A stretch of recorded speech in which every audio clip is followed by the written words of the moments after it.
Hi there.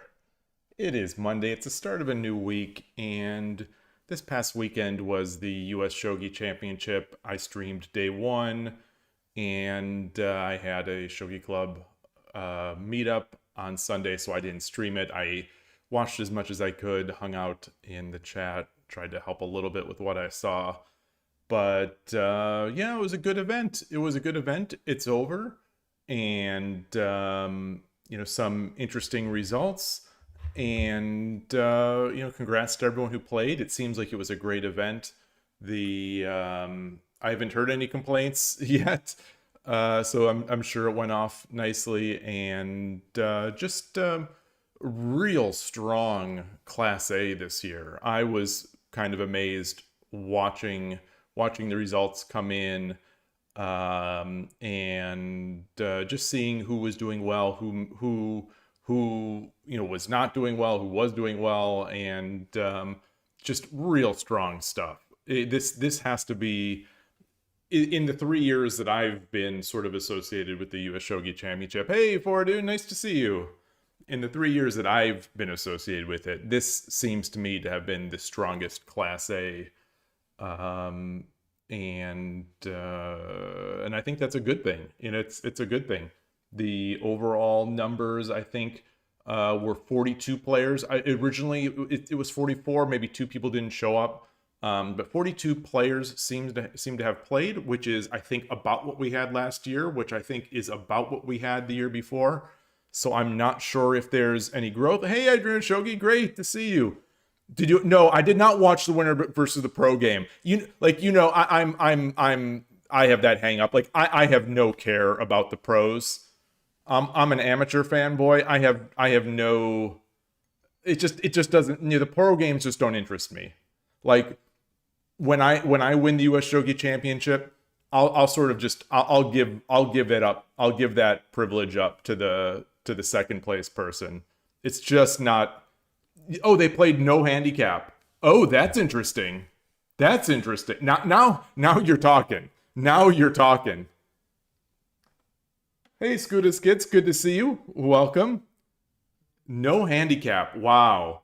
So just to confirm, the winner of the event, Yoshikawa-san, he is 8-dan Shogi Wars. That is confirmed. His game against Sato-san was awesome. Okay, confirmed. And I'll make the same dumb joke I made yesterday at the Shogi Club. That yesterday at the Shogi Club, East Bay Shogi Club, 3 of us were there, and one of them was Turtwig, who won the Class B championship last year. And I, as he was playing the other member of the club, I was watching the stream of the Sato Yoshikawa game.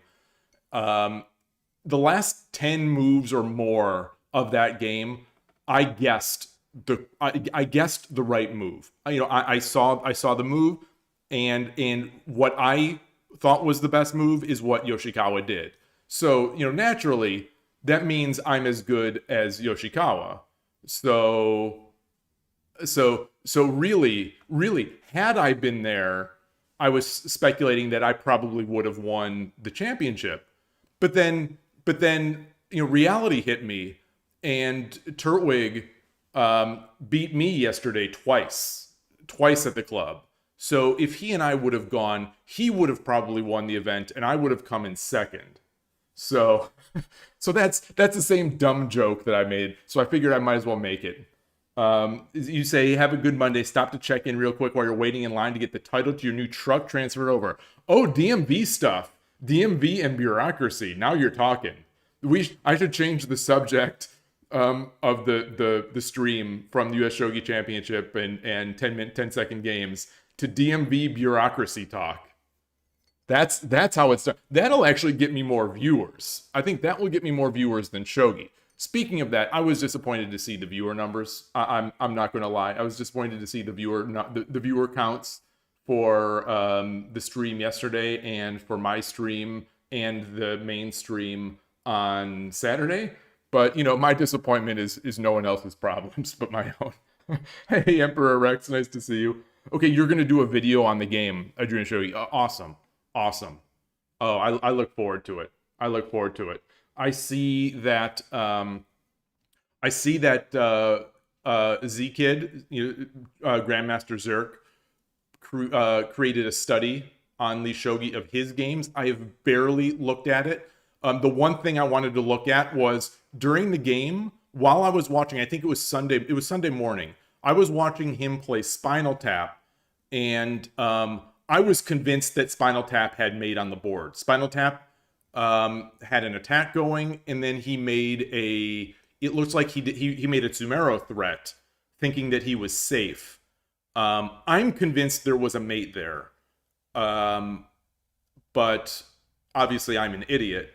But anyway, he didn't go for the mate, and Z-Kid was able to make the mate, and he went on to finish third in the event, which was incredible. Huge congrats to him. Huge, he's just amazing. He's an amazing shogi player, obviously an amazing chess player. But yeah, the study did not have the ability to turn on the engine, so I couldn't see it. But my impeccable endgame skills tell me there was a mate there, beginning with a rook drop. I'm convinced. I looked at it. I thought I read it in the study. But like I said, there's no engine there, so I can't confirm. I'm sure I could download the Kifu or whatever Li Shogi lets you do and probably put it in an engine somewhere and check it for myself. But I didn't have time. You're curious about Steven's game versus Yoshikawa because he told me he might have missed a mate. Oh, well, I think he has. I think he has that game in his study. So I'm curious. That would have been incredible. That would have been.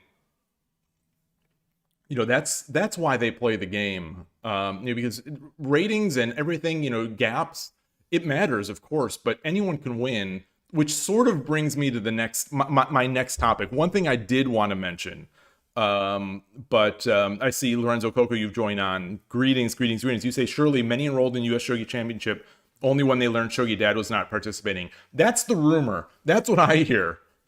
That's why this year's Class A was, I don't know how many of you heard, I was saying that of the 3 years that I've been involved in the US Shogi Championship, this I think was the strongest Class A that we have seen by quite a bit. And the player count, I believe, was the same. So 42 this year, it looks like.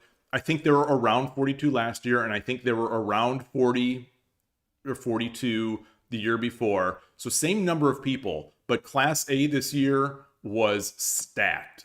Including essentially, as far as I'm concerned, a pro level player. An 8 Dan on Shogi Wars. And amazing stuff. But so saying that Steven may have had a mate against Yoshikawa-san, it reinforces the fact that shogi is a game that has to be played. It has to be played on the board, and so it was. I'm going to say, especially as a spectator, just kind of living through these guys, I was extremely frustrated by the fact that the event had only 4 rounds. That was almost to the height of sort of I can't even describe it. The fact that the tournament only had 4 rounds. I don't want to use the word like criminal or anything like that, but incredibly frustrating. And what made it better is that the Final Four was a very deserving Final Four. I think that if we had ignoring, like I said, Spinal Tap should have mated Z-Kid. Should have mated Z-Kid, which would have made him, which would have changed the standings. Once one thing changes, the ripple effect, you never know how it's going to go. But like, if you think of it that way, Spinal Tap could have mated the person who came in third, and he ended up with the same record, 3-1, as all the other, as the as half of the semifinalists. You know, there were 2 undefeated players in the event. So anyway, you know, there were only 4 rounds for this Swiss to decide who gets into the semifinals. There were 4 rounds of Swiss, and then 4 players, the top 4 players made it to the semifinals. And so I'm watching this, and I'm seeing that the 2024 champ, Kim San, you know, someone who I, you know not since he's young, he's still young, and not like I have any special insight into him, but someone, a member of our local shogi club, who I've played a lot of games with, you know, a great kid. I was cheering him on like crazy for the past 2 years and this year. But anyway, he lost in the Swiss to Yoshikawa, you know, this 8-dan Shogi Wars god. So Noah loses to him. And I was terrified. I was not freaking out because I don't, you know, I'm old. I don't really freak out anymore. But like, as far as I can freak out, I'm thinking, oh my God, if he does not make this semifinal, you know, if he doesn't get the tie break, I'm going to be sort of livid on his behalf, because this will seem, you know, the height of unfairness. And then I see that he made the semifinals. And so I was relieved. And then I started thinking, oh my God, if he plays Yoshikawa again, he's going to get double jeopardied out by basically a professional. And so I'm thinking like, you know, I'm just letting everything bother me. We only had 4 rounds last year, so I'm not sorry about that noise. I'm not sure about last year. I thought last year had 5 rounds. I'm not sure. I think 2020.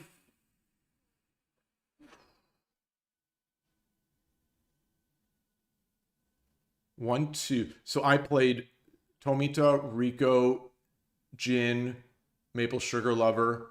Okay, so I think there were 4 rounds in 2024 as well.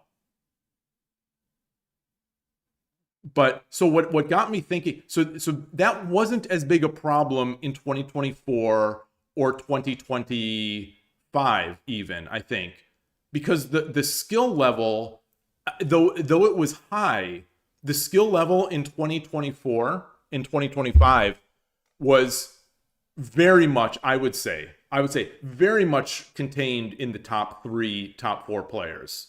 And there was a relatively significant drop off in play after that. But not last year as much. But this year, there were so many good players that I think you have to have more than 4 rounds. I think the way to fix this. So I've been thinking about this a lot. I think the way to fix this, and I'm going to say fix. I'm air quoting fix because I don't know if I actually believe this yet. Because like I've said before, the US Shogi Championship is like a festival of shogi. It's a celebration of shogi more than it is just a tournament.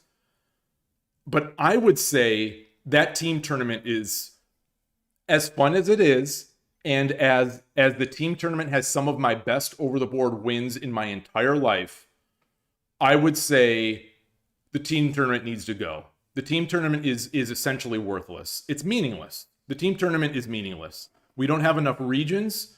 We don't have enough regions. We don't have enough players, and we don't have enough regions. So I think the team tournament needs to.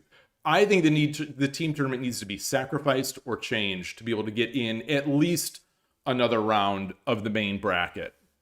Personally, this is just my own dumb opinion. I think logistically making the tournament go longer, instead of 5 o'clock till 5 o'clock or 6 o'clock on Saturday, maybe making it until 7 or 8 o'clock. I don't know how logistically that is, with rent and renting a hall and facilities, so I can't really speak to that. But all I know is that somehow we have to have more than 4 rounds. If we are going to have the level of skill that people put out there this weekend in Class A, I think we have to have more rounds. I just as a future thing. So, Mr. Yoshikawa felt a bit like Hikaru showing up at a Mickey Mouse tournament. yeah. I don't want to go that far. I don't want to go that far, but it definitely felt like, a ringer came in and took all the prizes. But, he's here, and he's going to be here. My understanding is he's going to be here for a long time. So he's a welcome addition. My guess is every single person he lost to, my guess is, knowing the people that he lost, that he lost to, my guess is they would much rather have him there. They would much rather the experience of being able to compete with him than being able to win the tournament. That's my own opinion, because the top players in the US that I know of, unless they're doing a great con job on me, they are very much in it for the love of the game and for improvement in the game. So, like, I think this is unequivocally, I think this is a great addition to the tournament to have someone that strong. I think that's the only way we get better, is to have people like that. So that's, I'll just say that. Hey, Snowpiercer, good to see you. Congrats on your event. I was cheering for you. I've been saying this to almost everyone I've been talking to, but it's true. I've been cheering. I was cheering for you all weekend. Richard, so you and Richard proposed that, getting rid of the team tournament, but considered too much of a tradition, so we'd need to propose it at a higher level than just the current organizers. Yeah. The way US Shogi is at the moment, I would say that this is something that you don't just drop on people. This is something you probably propose, and then maybe we gradually improve over the years. Fortunately and unfortunately. But like I said, this US Shogi Championship, it is more than just a tournament. It is really a celebration of shogi, and with all those pros there, it changes the things. People want to play the pros. As much as I don't care about playing pros, the people there, a lot of them do. And so sacrificing all that sort of uncompetitive stuff for the sake of a more fair tournament, I think is a tough call. It's a tough call. It's not a tough call for me, but I think it's a tough call for a lot of people. And who's to say next year we have such a strong Class A? Next year, let's say we cancel the team tournament and we get 7 rounds. We get 7 rounds of Swiss, seven rounds of Swiss. Let's say we get before the semifinals. What if after 4 rounds it's basically decided anyway, and so it's like, then people will be like, oh well, we could have had the team tournament. We could have had the kids playing more. We could have had more games against pros, and instead the top players beat up on each other and then had to beat up on each other again in the semifinals and finals. So it's a tough call. It's a tough call, especially since it has worked out. It's worked out fine as far as I know. The 4 rounds has worked out fine in 2024, in 2025. And this year, quite honestly, it worked out just fine. In the end, the results were what I would call the most legitimate results that we could have. Like, these results feel right. I mean, you could the results among, so the top 4 being the top 4 felt right. Obviously, Yoshikawa-san deserves the win. I think Sato-san is incredible, but like, if Noah would have been second place, I think that would have been just. If Z-Kid would have been second place, that would have been just. If Sato-san is second place as he was, that would have been, any order of those with Yoshikawa at top seems completely legitimate. So, it's hard. It's always hard to propose changes to a system that actually in the end did work. It did work. So Snowpiercer, you say you agreed the exhibition game was super educational because Yoshikawa is so strong. You vote to yeah. So I would also get rid of the exhibition game. Like, that's my own thing. But I loved it when Noah played Nishiyama. So, here, who am I to say? Because I'm sort of being a little, not two-faced, but I'm being a little contradictory here, because I loved at the end of the tournament, at the end of a long tournament, I was exhausted. I was so pleased with my games. I was so pleased with the event that just sitting down and watching Noah play Nishiyama with Muse, Michael next to me talking about high level play, it was one of the highlights of my entire tournament. So, here, it's tough. It's tough. You vote to abolish the seeding games too and just split by reported rating. So that's something that I was speculating on my drive home yesterday from the Shogi Club. I was reintroducing that subject into my mind. Because I've thought about that before. I was reintroducing that into my sort of inner dialogue, or my inner debate, and I don't have an answer, because I know that people like prizes, and I know, having Group A and Group B, I think is a good thing. I think having Group B is a good thing. So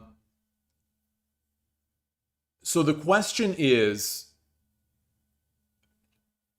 do you use those first three grouping games as part of the main Swiss, but then after those three games, you split the groups, and then proceed with the tournament? You proceed with the Swiss using the scores that you've had. I think it's potentially a little unfair, but for the most part, I think 3 games is enough to even that out. But even so, even now, some people who get put into Group B, are way too good, and some people who get put into the Group A, myself included, are not good enough. This year's split was the most stark that I have seen. So this year, Group A, like I said, was so strong. Like, I could not legitimately look at 2 players in that bracket in Class A, and I could not say, well, I'm as good or better than they are. Last year, absolutely. Like last year, I think that had I had a fortunate draw last year, I think I could have legitimately been in Group A. My first year I was in Group A, but that was a draw thing. That was a draw thing. But this year I could not see myself, except for maybe 1 or 2 of those players. I could not see myself really competing in Group A. It was so strong. But on the other hand, Group B this year felt, and this is no shade to anyone, but Group B this year felt the lightest of any Group B in the past. Like last year's Group B had many very strong players. The 2 years ago, it had many very strong players, including Alan Baker and Larry Kaufman. It was extremely strong. But anyway. So, Adrian Shogi, you said one thing we could do to save time, maybe make the first 2 seeding games Kiramake. Oh, interesting. Yeah, the first 2 rounds, especially based on that seeding, seemed to be very one-sided, which is fine, I guess. And so the first rounds actually carry over, and most of the top players would play each other. Yeah, I think that would work out. I think you would potentially have some rough stuff at the edges, but that's fine. So Group B has some very strong players that had a rough draw. That's fine. People love playing in Group B. Hey, GM Zerk. Nice to see you. Congrats again. You say the only thing about carrying the seeding game results over is that it complicates managing the tournament. Oh, why is that? Why is that? Like software wise?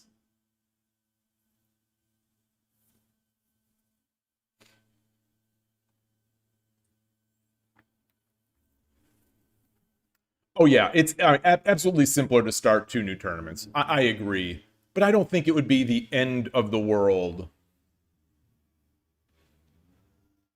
to to to add some points. Um,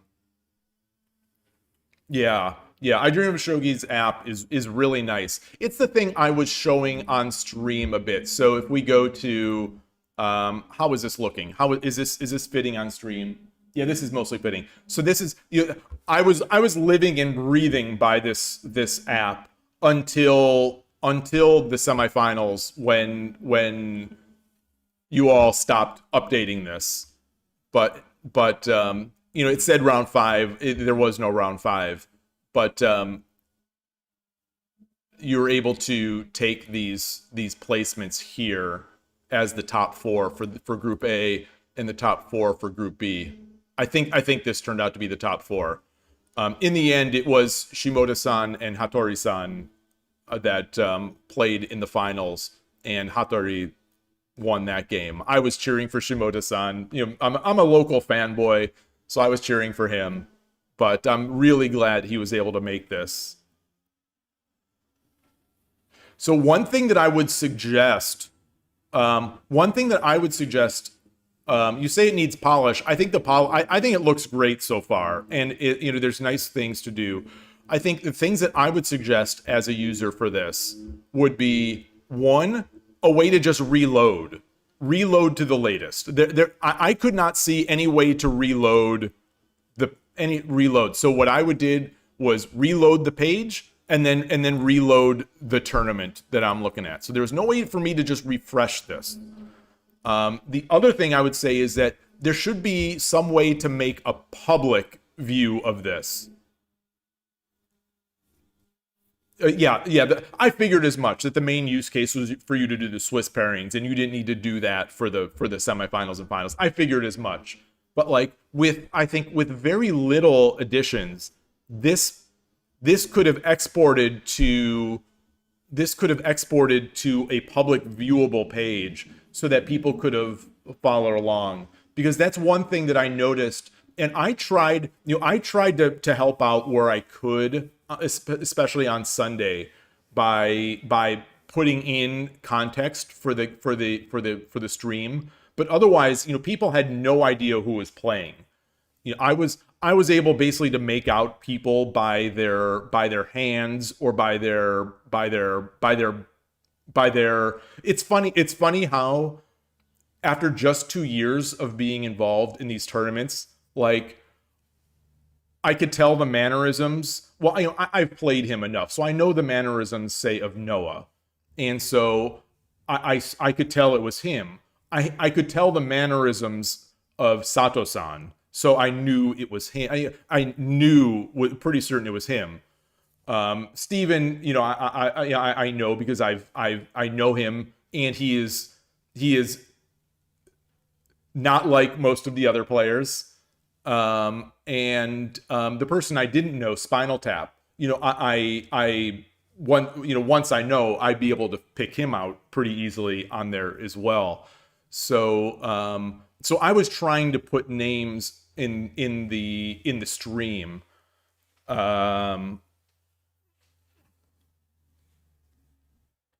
George Fernandez looks like a beast. What's his rank? I'm not sure. I'm not sure. The last I know of George Fernandez. So if you this, I haven't done this in a few years, so it's possible it's kind of gotten memory hold or something out there. But he was somehow part of that. Not that he was in any way at fault, but he's in that big Sam Sloan discussion about nepotism and unfairness from like 20 years ago, like the US Shogi Championship from like 20 years ago. So that's how I knew George Fernandez's name. But I haven't seen him, and I haven't played. Yeah, Fordoon. I was really grateful for it. And that's why, that's why I was trying to help out with what little context I could add in between my games at the club, because I was so disappointed. I was so disappointed to see times in that stream where it was like 3 viewers or 4 viewers or 5 viewers. I was really disappointed. I'm always looking at that stuff, and I was really disappointed at the time. You think George used to be around 4 Dan level, but he doesn't play as much, so maybe 2 Dan, low 3 Dan. You've seen him beat pros with the 1-piece handicap. Okay, nice.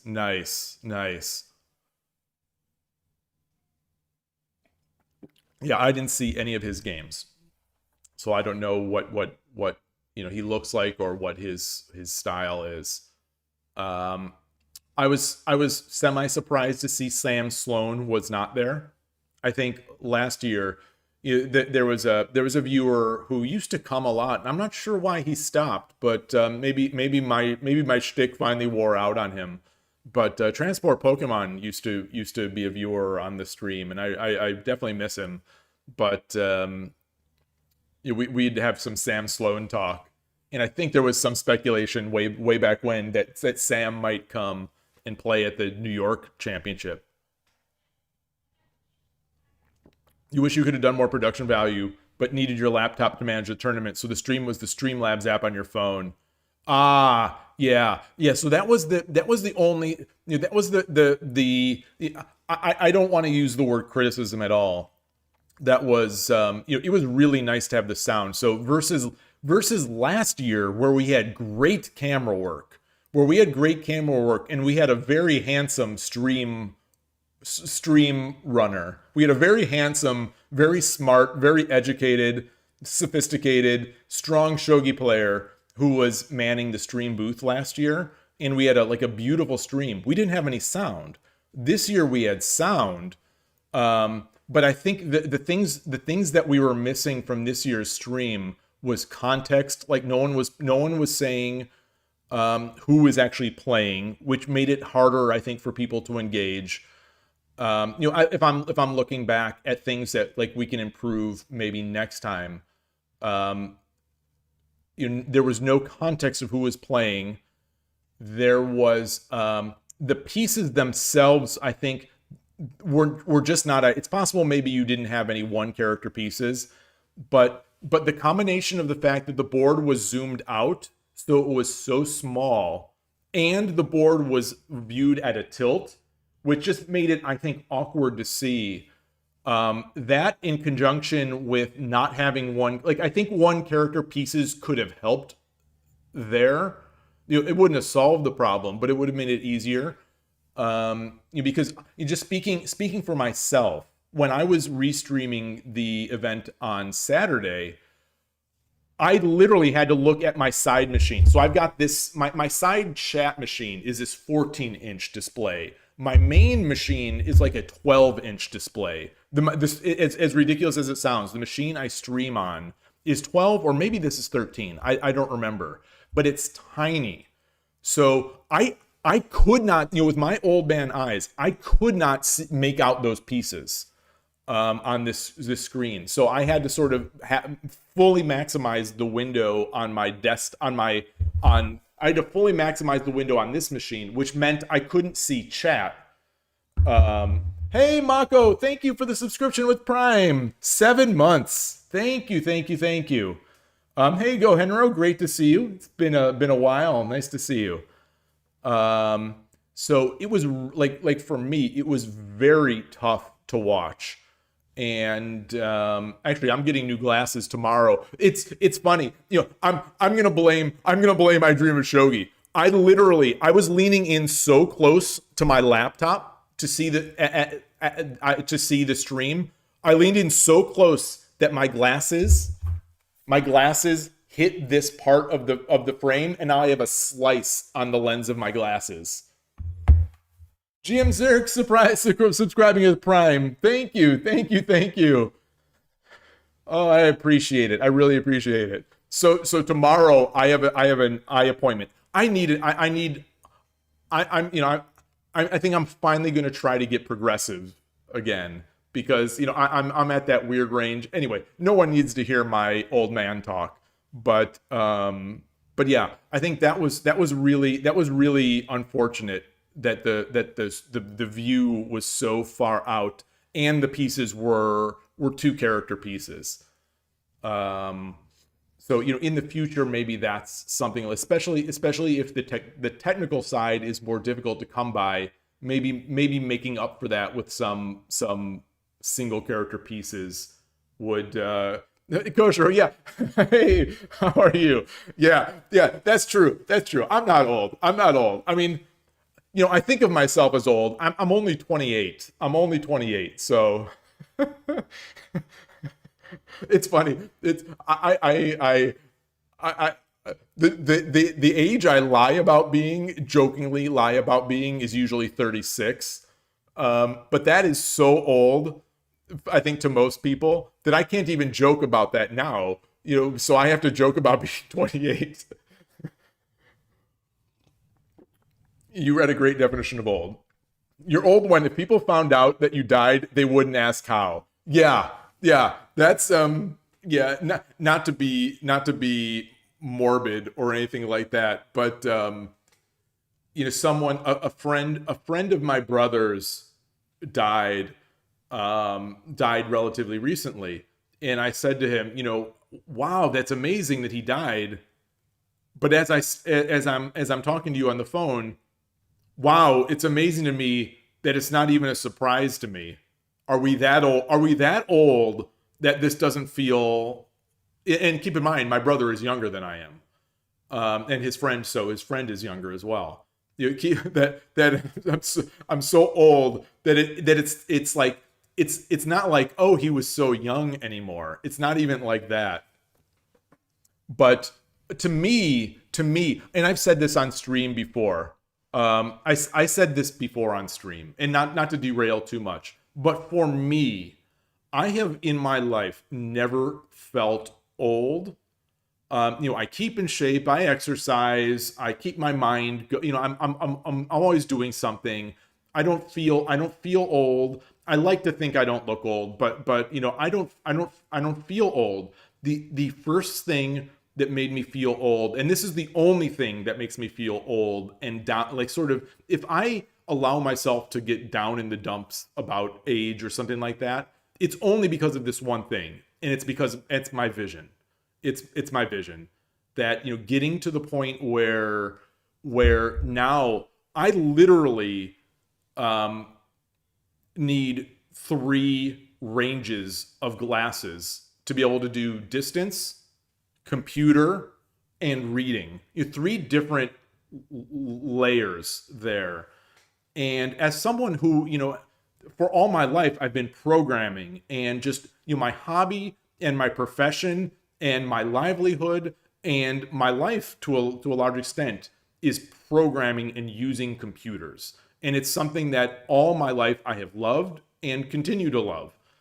And getting to the point where it's so difficult not so difficult, but it became difficult enough to use the computer regularly, where I'm changing distances, or I'm switching glasses, or it's like, oh, if I want to use the computer now, I got to go get up and get my middle range glasses or whatever. It makes me that's the thing that's been like, gosh, this sucks. This absolutely sucks. Because, in the past, I get an idea. I want to write this app, or I want to do this, or I want to do that, or, let me write this quick Lichess fetching script. Let me do this. In the past, I just pick up my laptop, start plugging away, do my thing, and move on with it. But now, now it's not. There's resistance to everything. When your eyes are not. It's amazing for me anyway. When your eyes are not just you're not able to perfectly see everything anytime you want. And I'm not complaining. Obviously there are people with much worse vision than mine. I'm grateful that I still can see and still do everything I want to do. But like, it's a major, it is the only thing that has changed in terms of quality of life for me. Lots of things as you get older get better. So it's in the end, it's all, this is not complaints. In the end, it's a mix of things. Lots of things get better as you get older. Despite what people tell you, lots of things get better. But this is this is the quality of life change that has happened to me physically. And it's very sad to me. It's very sad. But anyway, so tomorrow I'm going to go. I've tried to have progressives in the past, but I struggled. I struggled. I struggled. They remade the glasses to a different style of progressive, and long story short, everything felt like I was in a blur, and I had to look through a pinhole to get vision. So it didn't work out. But I'm going to have to try now to at least be able to do that. Gohaner is saying being confirmed an old man fits your sight test this month. Oh, I feel for you. You got LASIK. Yeah, I have always been grateful that I can, like, the risk for me, I am too risk averse to do something like LASIK. I'm just too risk averse.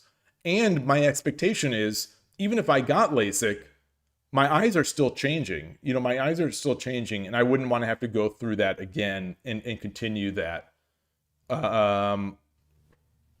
So like, I'm too risk averse. I'm too risk averse, and I like glasses. I like myself in glasses. I guess I could wear fake glasses. I'll wear my fake glasses. I'll get a wig. Maybe I should do that. Maybe I should do that. Maybe I should do that to get more views, to get more Twitch views and YouTube. Maybe I'll wear, like, I'll get a wig, long flowing locks, like I'm in Yakuza. Like I'm one of those handsome guys in the Yakuza series. Thank you, Kroshiro. That's I'm waiting for the punchline, but thank you. I like myself with glasses more than I do without glasses. I dreamed of Shogi. You did say you decided relatively early on we weren't going to put a ton of effort into production value because all of you were going to play in the tournament, so no one would be manning the stream. Yeah, all of us. Yeah. It was just fortunate last year that I was not playing in the tournament and you volunteered me to run the stream. So last year really worked out. Your mom said LASIK was a great quality of life improvement, and you think she had one that was botched. Oh, wow. But so LASIK will handle all three ranges of vision? I mean, I could discuss it with someone. I don't think even with all the discussion in the world, I don't think I would do it.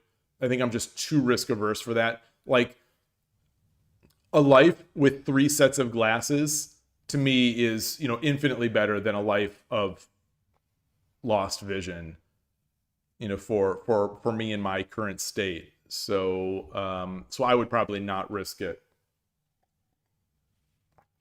But it would be, but I should at least get more information. But yeah.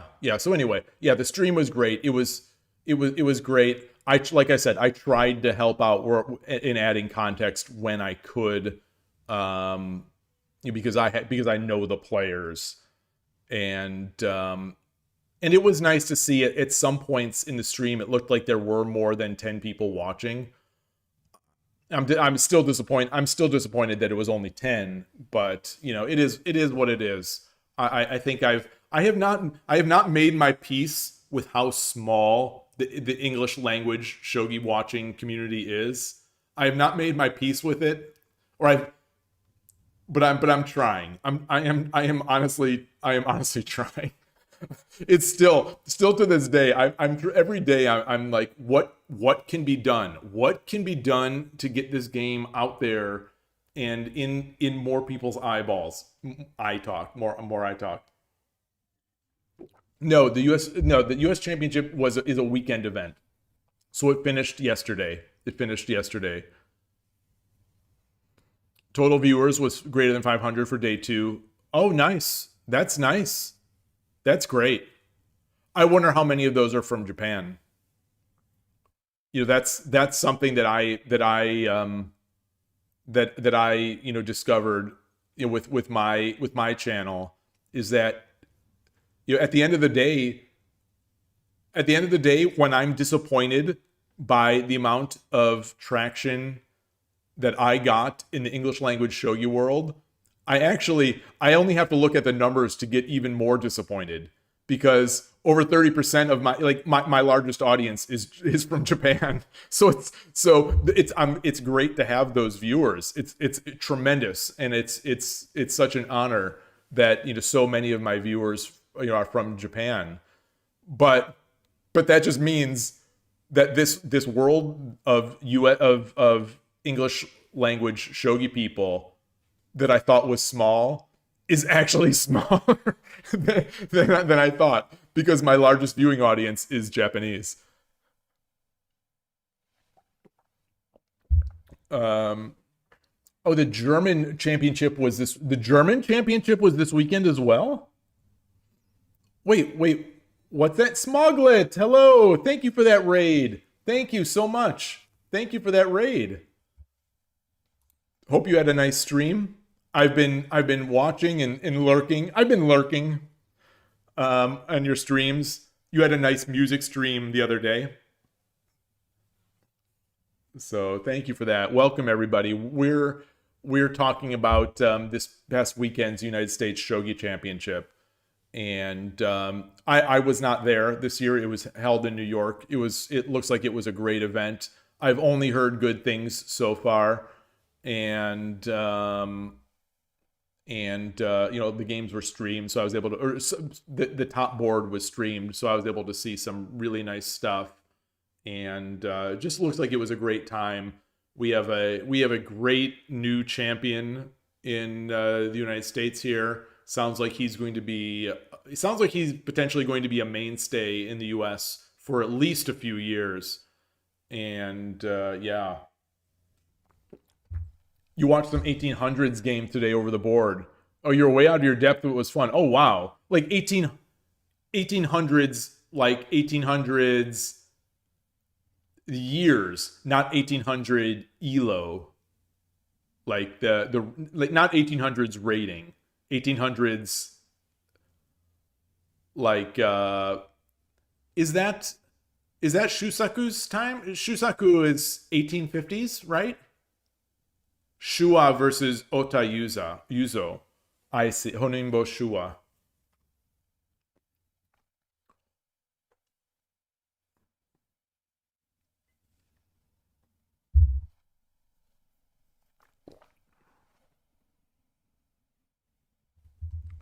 Hey, Flying Parrots. Players are slightly stronger than 1800.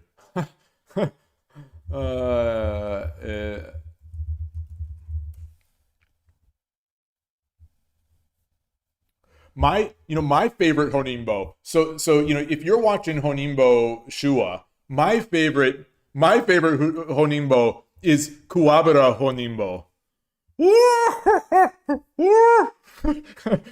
that's my attempt at sounding like Kuwabara Honimbo. And Ogata Judan. Ogata Judan. Oh man. What does Honimbo Kuwabara say? He talks about sixth sensu.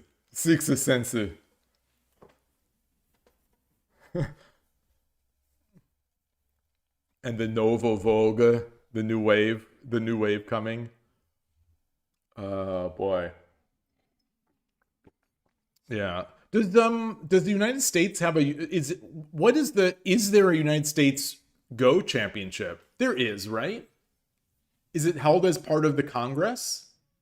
Or is it something that's exclusively limited to pros and top amateurs? We don't have any pros. Hell, we don't even have any ratings in the United States. So, we don't have a pro organization or a rating organization. So our tournament is like, part big tournament, part big celebration. But, nothing quite at the level of the US Go Congress, which I think is an entire week.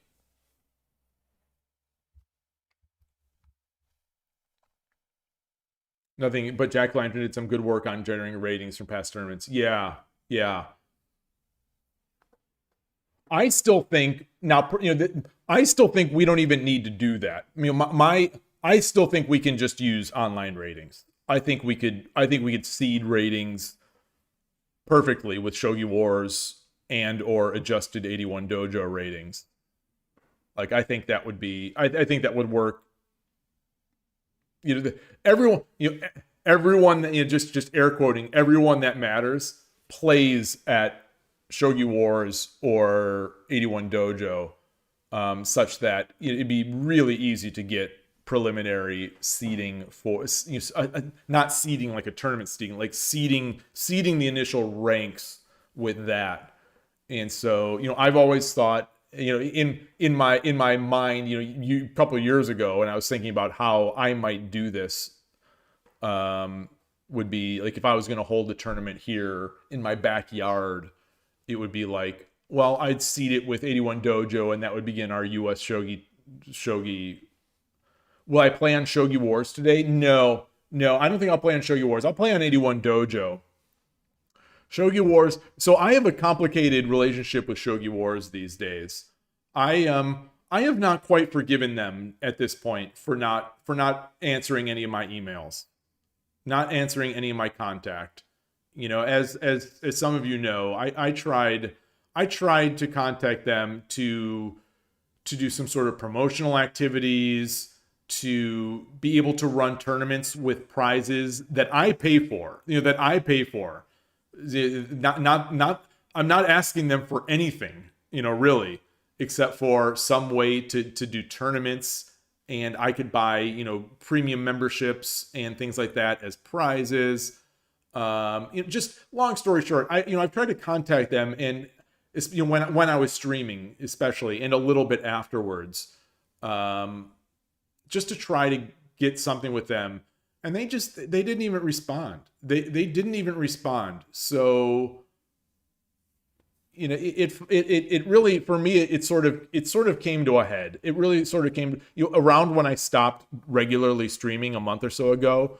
My sort of the taste in my mouth from Shogi Wars, it really got bitter. It really got bitter.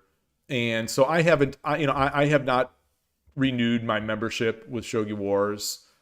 And I think I think they're not great stewards of the game that they could be. They're just doing the same old thing and hoping it works. They're not really. Yeah. It's disappointing. It's disappointing to me. I could go on and on about Shogi Wars and Heroes at this point, but that probably won't be productive. Yeah. So Lee Shogi, I could Lee Shogi. Yeah, and I just don't enjoy playing on Lee Shogi as much. It's that. So 81 Dojo, I guess, is where I'll play. 10 second games on 81 Dojo was my plan for today. But yeah, we've been talking about the US Shogi Championship. And yeah, so really, really great stuff. Really strong players. Tomi Tosan is always great. Yeah, I was so glad to see Spinal Tap Chess there. So awesome. It'd be nice if he could come out to Los Angeles next year. I don't expect it, but that would be great. I don't know. But yeah, really, really nice event. Really nice event. I was glad to see that Led Zeppelin got got to came to even. So the rest of the WSL team, that's Larry Kaufman is on the team, I assume. So you would have met Larry last year. Oh, you put us okay. So you say you put a surprising number of new faces to names, considering I played last year. Yeah, I would have expected you would have known a lot of those. But when I was going through this list, a lot of these I do not know. Especially the ones that are not in Los Angeles. The ones that are not here. Like a lot of them were new to me. Like I don't know Taguchi-san. I don't know. Like I have met Alan Baker 2 years ago at the event. I don't know who Alexander Trotter is either. The New Yorkers I don't really know other than I Dream of Shogi and Bano-san and Snowpiercer.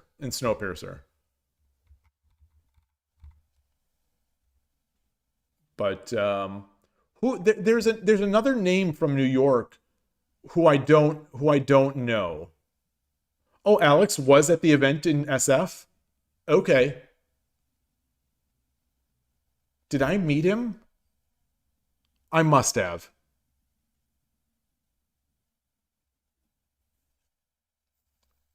What do you mean the other bald white guy? What do you mean the other? My head is shaved. I'm not bald.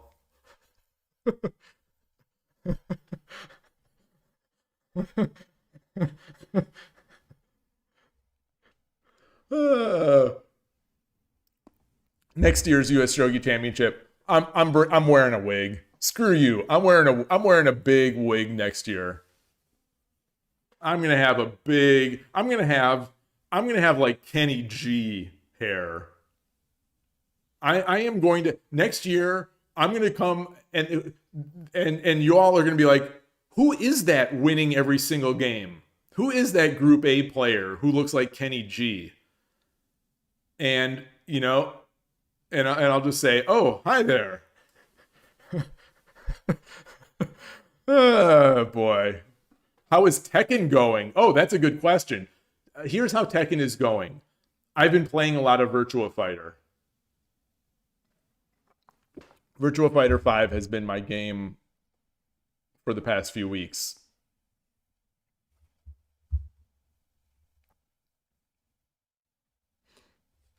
So Maple Sugar Lover, I don't know if he just had a big letdown, because Maple Sugar Lover here had a win against Larry Kaufman, which is it's a lifetime win. That's when you're on your deathbed and you're thinking about all your shogi wins.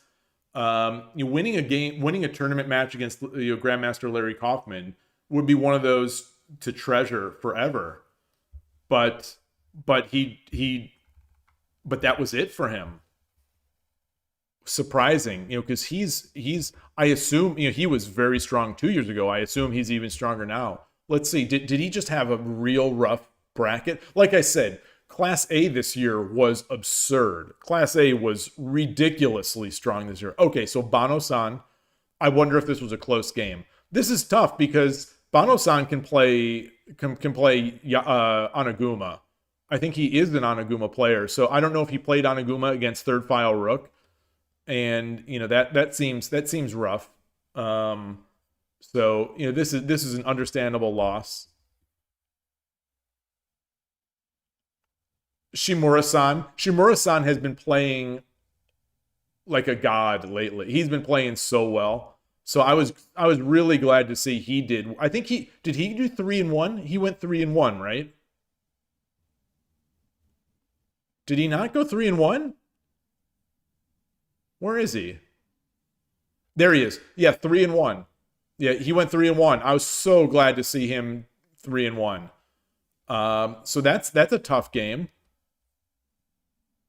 He played Tomita-san, who is former ISF champion, one of the best players in any event he plays in. Yeah, so it's understandable. And then he won a game against Larry Kaufman. So yeah, that's amazing. That's amazing that you can go 1-3 and potentially have played the best tournament of your life. This year's Class A was crazy. Crazy. I was so glad to see I Dream of Shogi got a win. I was disappointed that it wasn't more, but like, again, it's who are you going to be? Who are you even, if you make it into Class A in this event, who are you even looking at and being like, oh, I can beat that guy? I mean, the answer is more for I Dream of Shogi than it is for me. But like, wow.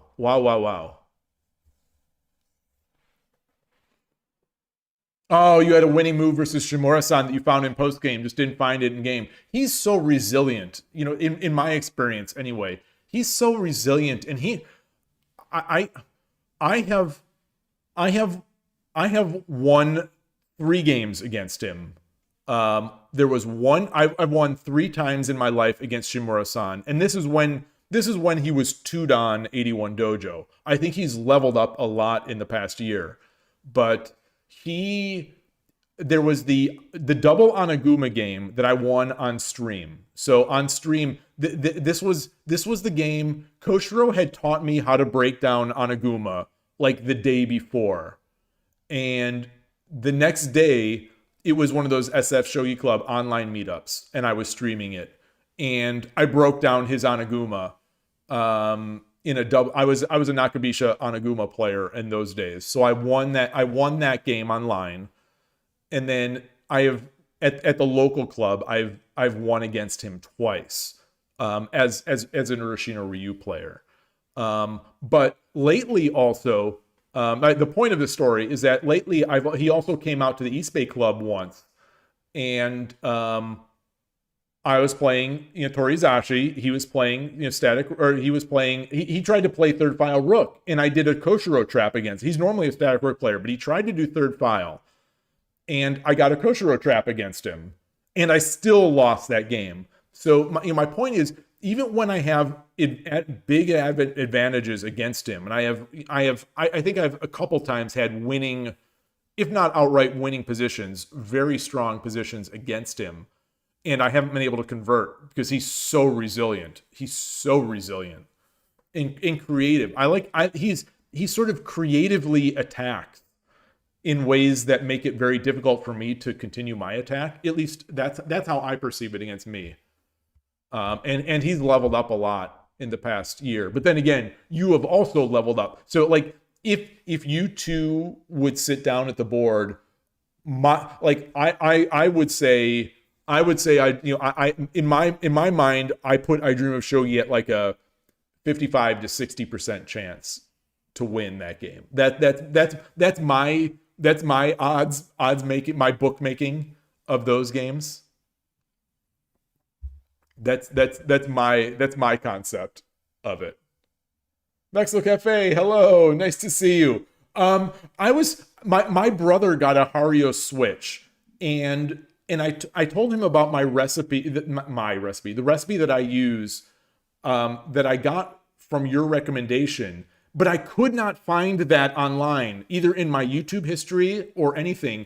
And I think it was actually not a YouTube video that you suggested. It was a person's website. Tails.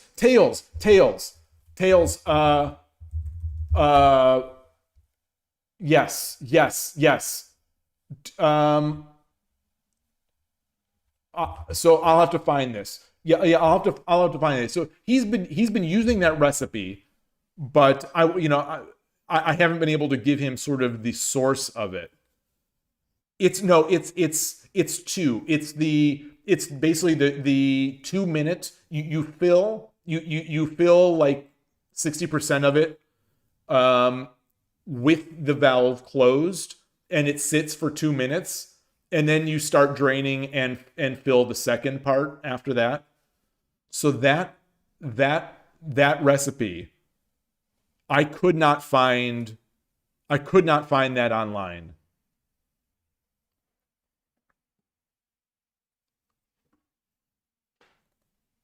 but he's coming from it. My brother is coming from an AeroPress, so he's been a long time AeroPress user. He loves AeroPress so much. Like when he travels, he searches out places. He searches out cafes that do AeroPress. Because I think there's a website that has like of AeroPress fanatics that have like cafes that have AeroPress.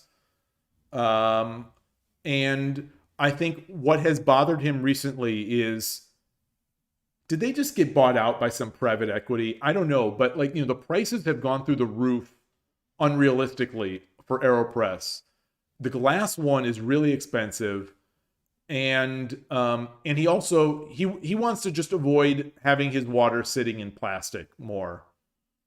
So so finally, after all these years, he left AeroPress, and so he got the Switch. And so far, his results using this recipe that I gave him, that you gave me, he has been loving it.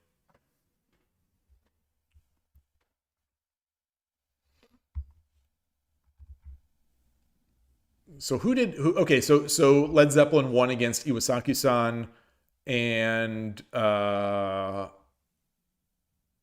he lost against Larry Kaufman. Larry's so tough. He lost against Noah. I mean, yeah, of course. I mean, not of course, because Led Zeppelin, I think, could win against Noah, but I think the odds-on major favorite would be Noah there. And I don't know how much, and he won against Shimoda Jr. Yeah, I would have guessed this. I would have guessed this as well. Yeah. So I think Led Zeppelin, he won the games he should have won, and he lost the games that he would probably normally lose. So hopefully it was a good tournament for him. But I wonder if he's playing much. Yes, Larry Kaufman is a chess grandmaster. He did not, as far as I understand, he did not get the grandmaster title through the traditional means. I believe he received the title by winning the United States Senior Championship, I believe. But my understanding from chess podcasts is that he was at a grandmaster level. That if he would have, things were different in the old days, and much more difficult in the old days, I think, to get those norms and things like that. So my understanding is that he was as good as he could have gotten. He was as good as legitimate, not that. Gosh, I'm choosing my words so carefully that I'm doing a terrible job of it. Okay, the 2008 World Seniors. I don't know if he plays Go, but I think he does. I think he does. He is in a great sense of the word. Like, he is a gamesman.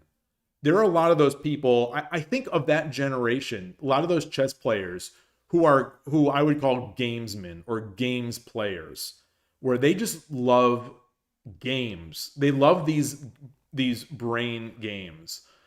And I mean, the people like that exist nowadays too. Like Grandmaster Zerk is he's great at everything. If someone is brilliant, it's not like someone being brilliant at chess. It's like their brain only can think of chess. I think the limiting factor is maybe they're only interested in chess, or maybe that's the limiting factor. But like, if you're brilliant, you're brilliant. So you're going to be good at all these games. And if you're an idiot like me, you're going to be an idiot at all these games. But yeah, I think he has played, but I don't know. I know that he's had some writings. I don't think I'm confusing him with International Master Jeremy Silman or Sam Sloan or anyone else like that who has played a lot of these games and written up about a lot of these games. But I think Larry has written a comparison article of between shogi, chess, and Go. I think he has written at least 1 or 2 articles about that. Larry is also huge into computer Go and handicap Go. So his username on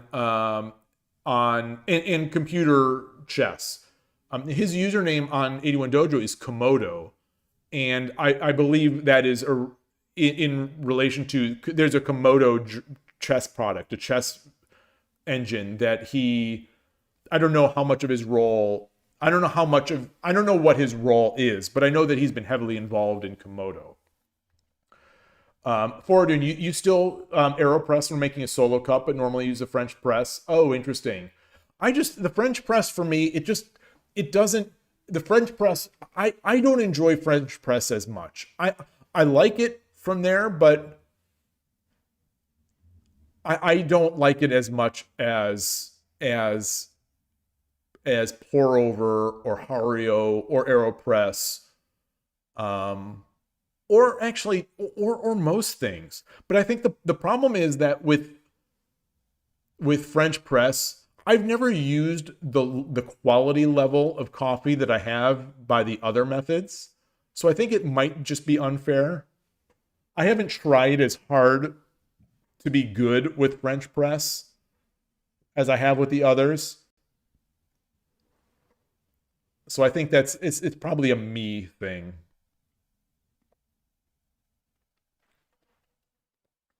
Yeah. So I didn't want to say this because I wasn't sure if this was the case. You know, I it's been a long time since I've done heavy coffee thinking. It's been over 20 years since I was really deep in the sort of coffee geek culture.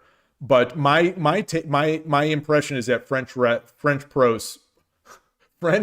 press is generally best with darker roasts, which I do not like.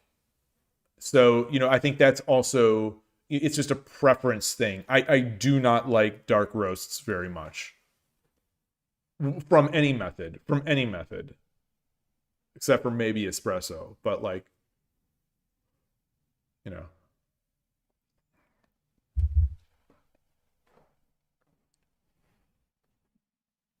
Nice to see you.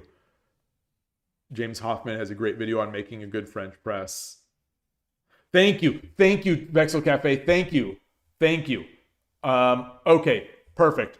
I've got the tab open, and I will share it with my brother, and I'll book it.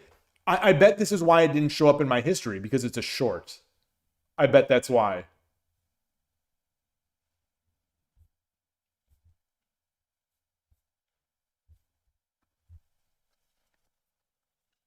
Now I want some coffee.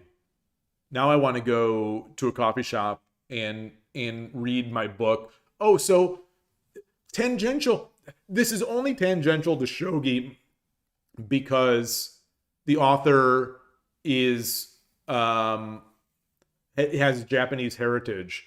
But I went to a used bookstore around Christmas time, and armed with some recommendations from Foradun to get a Soseki book, which I was not able to find.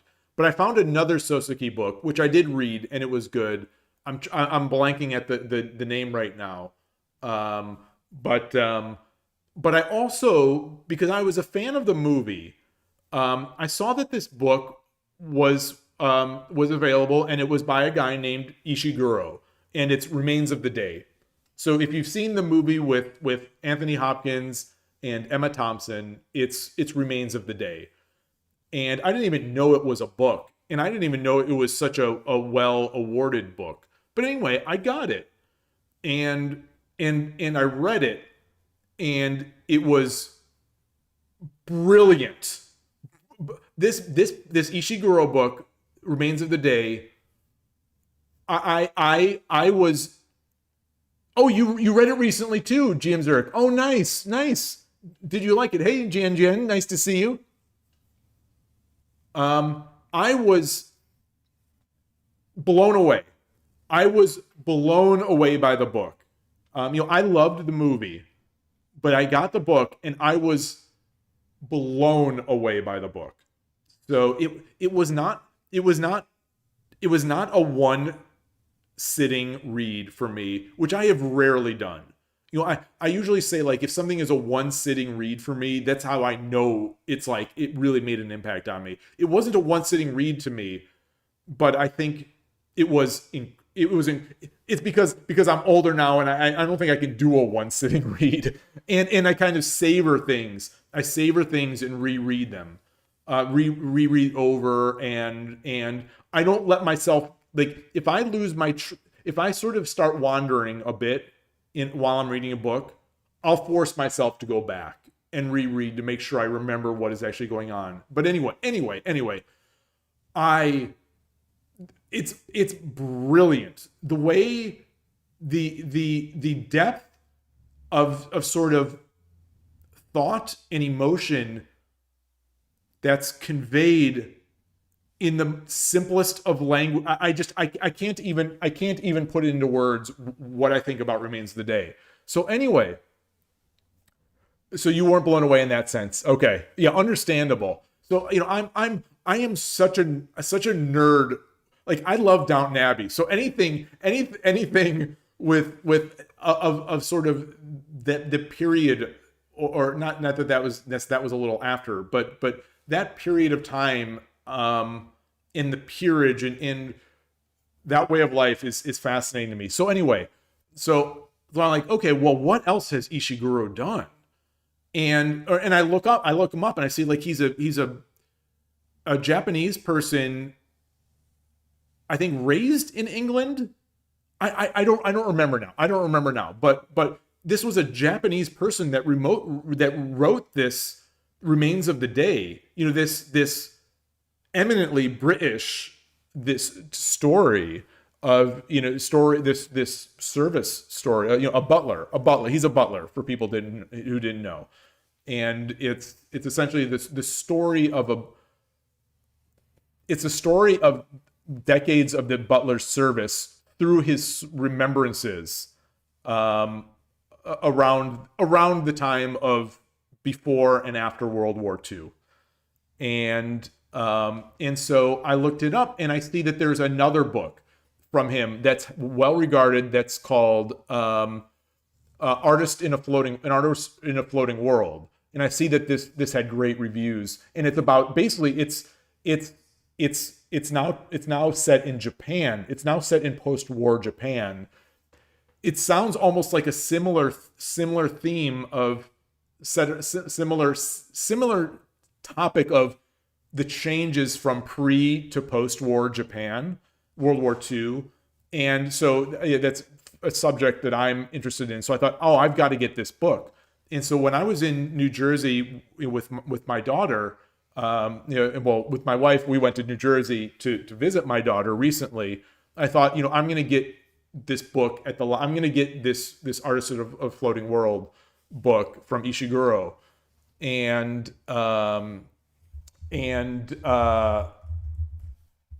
because, like, when I'm with my daughter also, I get these books become even more special because I bought them while I was, the setting in which I bought a book plays into my enjoyment of the book as well. It shouldn't, but it does. But anyway, so I went, and they had sort of all his books, but an Artist of the Floating World.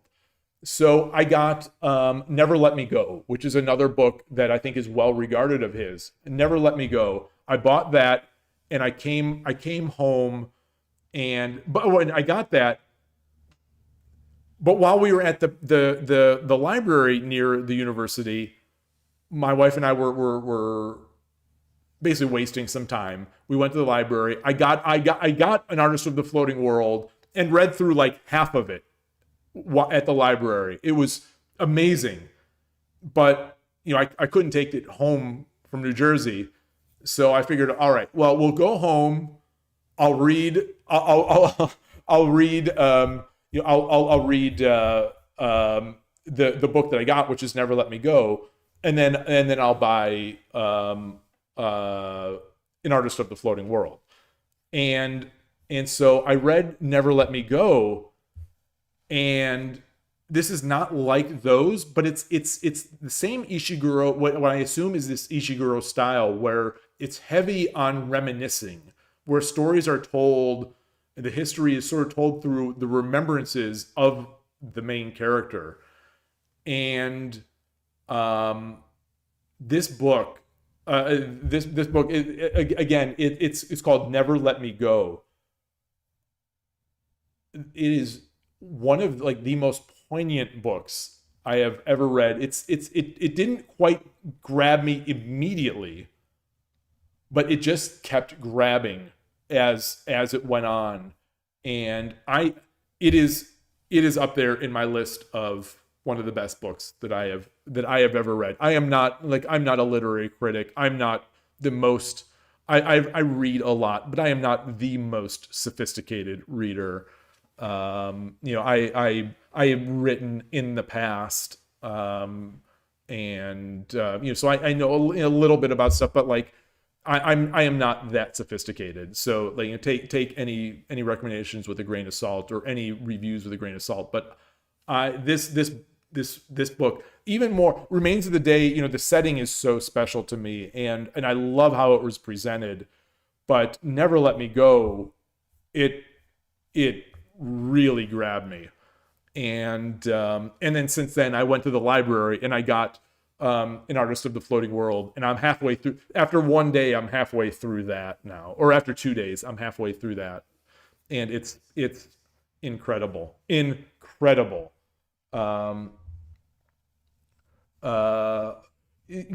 he did a masterful job of showing in a very subtle but very clear way just how much feeling he was hiding behind the role Stevens was playing. That same style is present in An Artist of the Floating World as well. An Artist of the Floating World is the story of an artist, a well-respected artist, who lived through, I won't give any sorts of even mild plot spoilers, but an artist who lived through World War II, and his thoughts about himself and whatnot are what is presented, but you can see through what's happening. You could sort of see the outside world of what was happening at the time, what he was doing and what was happening, such that he almost doesn't realize his impact on things or whatnot. It's brilliant.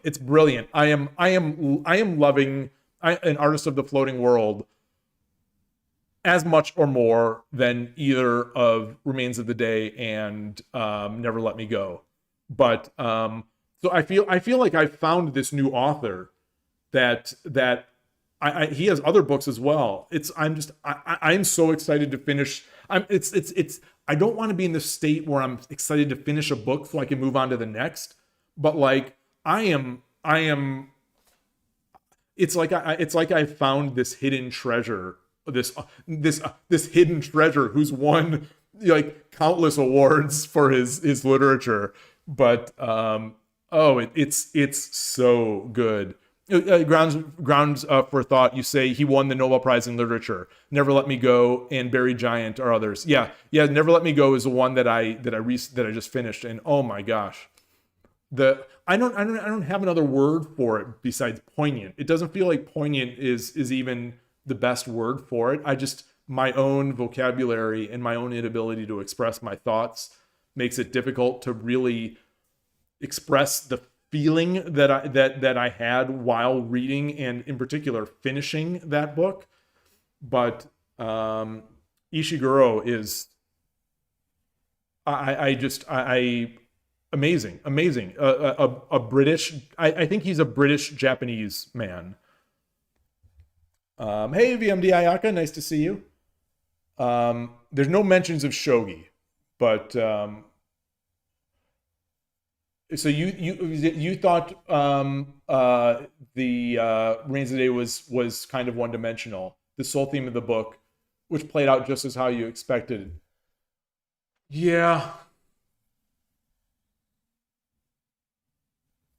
I think, yeah, I think most of it played out as expected. Most of it. There are aspects that I thought might happen that I was not surprised by, but where I thought it can go either way, and it went one of the ways. But for me, it was the brilliance of it is in how it gets there, and just the emotional depth I felt from the least emotional things just really made an impact on me. I don't know. Like I said, I don't have a great way to express my literary thoughts at all, but I love it. Gordon, so right now you're reading Flow, The Psychology of Optimal Experience by you've mentioned this. You've mentioned Flow. I think I'm so into I'm back into fiction again. I'm so back into fiction. And it's hard for me to leave fiction at this point for now to read something else. I have not been listening to books on audiobooks, but like if I was going to do a psychology one, I think I would do an audio book. But I am reading on paper, the Ishiguro books and the Soseki book.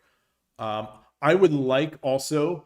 I think I don't want to just sort of Ishiguro myself out. I don't want to just burn through all his books and burn myself out on it. So I was thinking maybe I would read Anna Karenina or War and Peace or something like that. I have not read, is it Murakami or Murakami?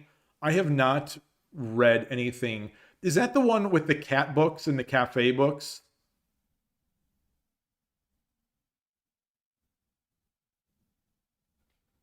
Murakami. So Murakami is one of those authors that I saw a lot when I was searching for Kawabata books. So I've talked in the past about the Kawabata books. The Master of Go. The Master of Go was my gateway drug for Kawabata. And since then I've read maybe 4 or 5 of his other books. And I like them all almost more than Master of Go. And I loved Master of Go. Master of Go is the best shogi book we have. And so I've read that at least twice. But his other books I love. Like I think it's 1,000 Cranes or 10,000 Cranes by Kawabata. Yasunari Kawabata. Oh my gosh, I love it. I think the translation was, so that's the thing. Ishiguro. I was going to say, the translation by Seidensteicher of the Kawabata books has been amazing.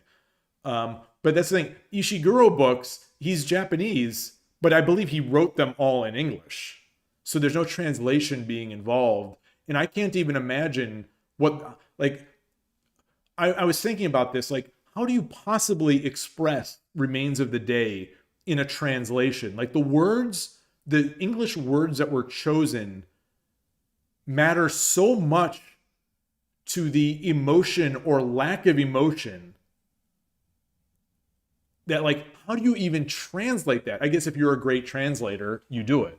But yeah, I feel fortunate that with these Ishiguro books that I'm reading the actual language that it was written in. Grounds for thought, you say, you think Ishiguro uses restrained emotion and an unreliable narration to create a schism between the reader's inferred emotions of the narrator and what he's saying he's feeling. He definitely does. Especially in Remains of the Day and An Artist of the Floating World. He definitely does. He does it in oh, gosh, not never give me up, never let me go, never let me go. It's not Rick Astley. Never let me go. He does it. He does it as well, but not as much. Okay, so there are the talking cats in the Murakami stories. Oh boy, it was yeah. So Ishiguro, but yeah. So I'm thinking of what to read after An Artist of the Floating World.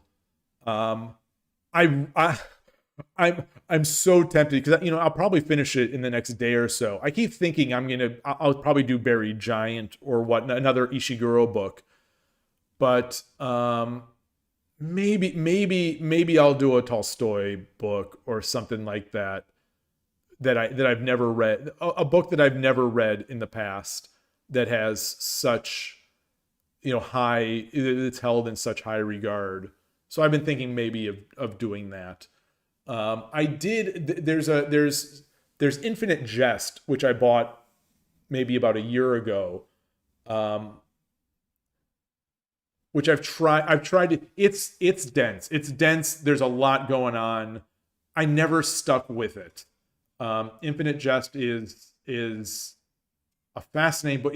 I think it's just too much. It's just too much for me. Yeah, there's too much. I have listened to a lot. He's unfortunately he's not with us anymore. But I've listened to a lot of his YouTube talks. Not that like they're YouTube talks. I've listened to a lot of things he's said, and it's he's so brilliant. He's so brilliant.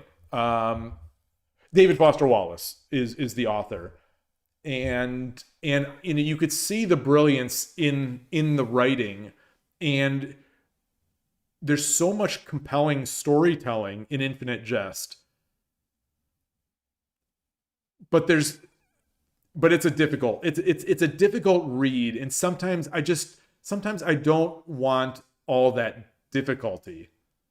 Sometimes I don't want to engage my brain in language and names and infinite details all the time. And so I hit a chapter or two that's just like, it's a brain dump of facts and minutia, and I don't let myself just turn off and sort of glaze over it. I can't let myself turn off. And so I end up stopping. And then for me anyway, if you stop Infinite Jest and then come back to it, there's no coming back. If I stop Infinite Jest for a couple weeks and I come back to it, there's no coming back to it. I've got to start it over. So I've started it and read like a couple hundred pages, probably three times. Herman Hesse has some classics. Yeah, I can't remember. I can't think of the famous Hesse book that I've read. Is it Siddhartha? I think Hesse did Siddhartha, right? I read that in high school. Yes, it is Siddhartha, Herman Hesse. I read that in high school, and I think have read it since then. So high school was like 5 years ago for me. back to the age talk. But yeah. Oh man, I love this stuff. I really love this stuff. And it has been a long time that I've been reading all my life, but I haven't been like completely engrossed in my reading in a long time. And Ishiguro, and to a lesser extent Kawabata, have done that for me in the past couple of years. Also, when I was in Alaska, I read some Jack London books, which I hadn't read since I was a kid, and they hold up. They hold up. I really, especially I enjoyed being out in Alaska reading Call of the Wild and that stuff. You haven't read Infinite Jest, but you've heard Wallace engages in Wittgensteinian critiques in his Wittgensteinian critiques in his experimental sections. It's like Ulysses in notoriety for difficulty. Yeah, it's difficult. It feels like it feels very much like he is writing some of those chapters to a very academic reader. He's writing to he's an academic sometimes writing to other academics and not necessarily writing to other humans. And I don't I don't terribly enjoy that style, not being an academic myself, someone who has, of course been in academia, but is not an academic. And, I wouldn't call myself meat and potatoes, but I'm certainly not, I'm more practical than academic in most things. So that's what it felt like. But the chapters with his storytelling is so compelling. I just wanted to keep going. The storytelling and the characters and the situations and the humor to a certain extent, are so compelling in Infinite Jest. It's just some of the other sections were just were tough to get through, and ended up being bigger hurdles for me. I think I got further each time, but yeah. Anyway, I'm gonna take a bio break and get some water. I'm out. My voice is already sore and my throat. I'll be back, and I think I'm gonna play some. Unless we've got some other things to talk about. I'm gonna play some 10-second games on 81 Dojo. So let me be back.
All right, back here. Is this the scene? Which scene is this? I think this is it. Okay. Hey, Dodowski, nice to see you.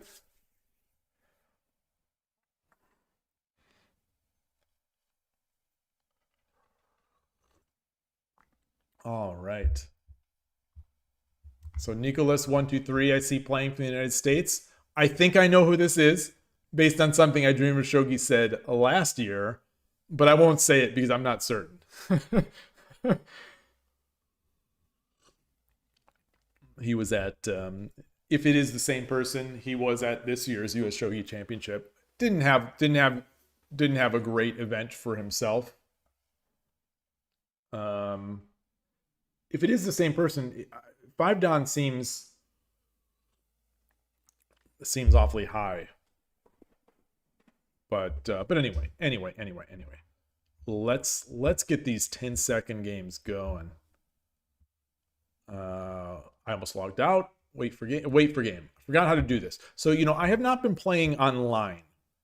I have not been playing online much. But I am still playing at the club.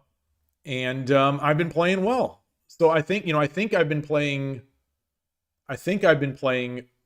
very well. So my absence from streaming, I'm still doing my mate runs and things like that.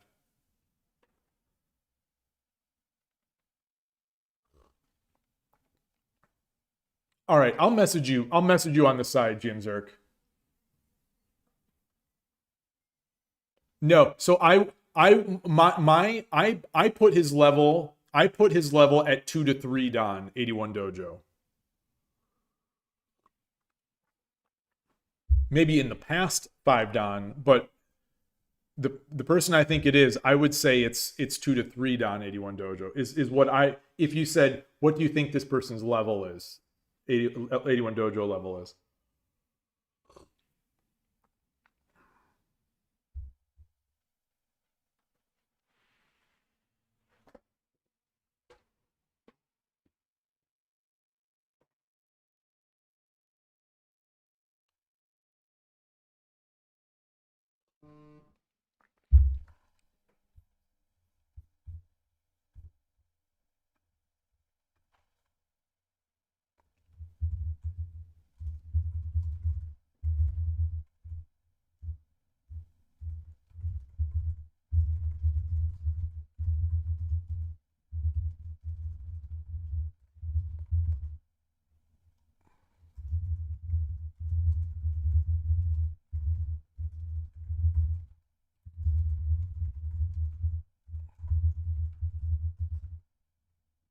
Okay. Yeah, so this is not surprising at all. 5 Dan seems right.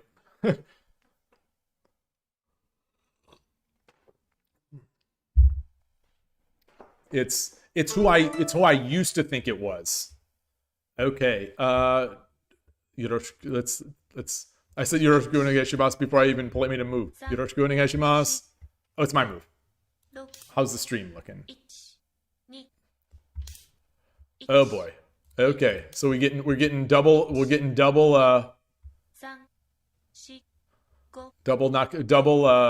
Urshino Ryu here. Looks like it. Do we know this person?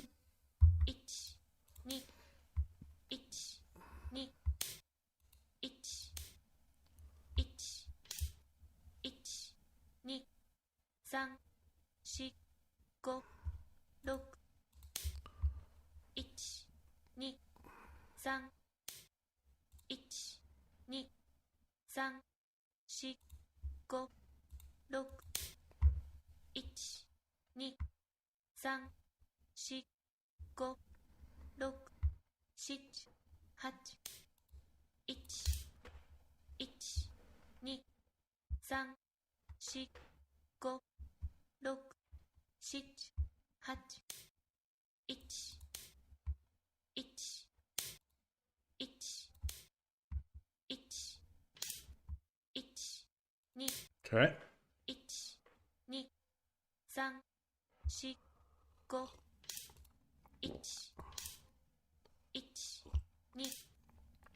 Interesting.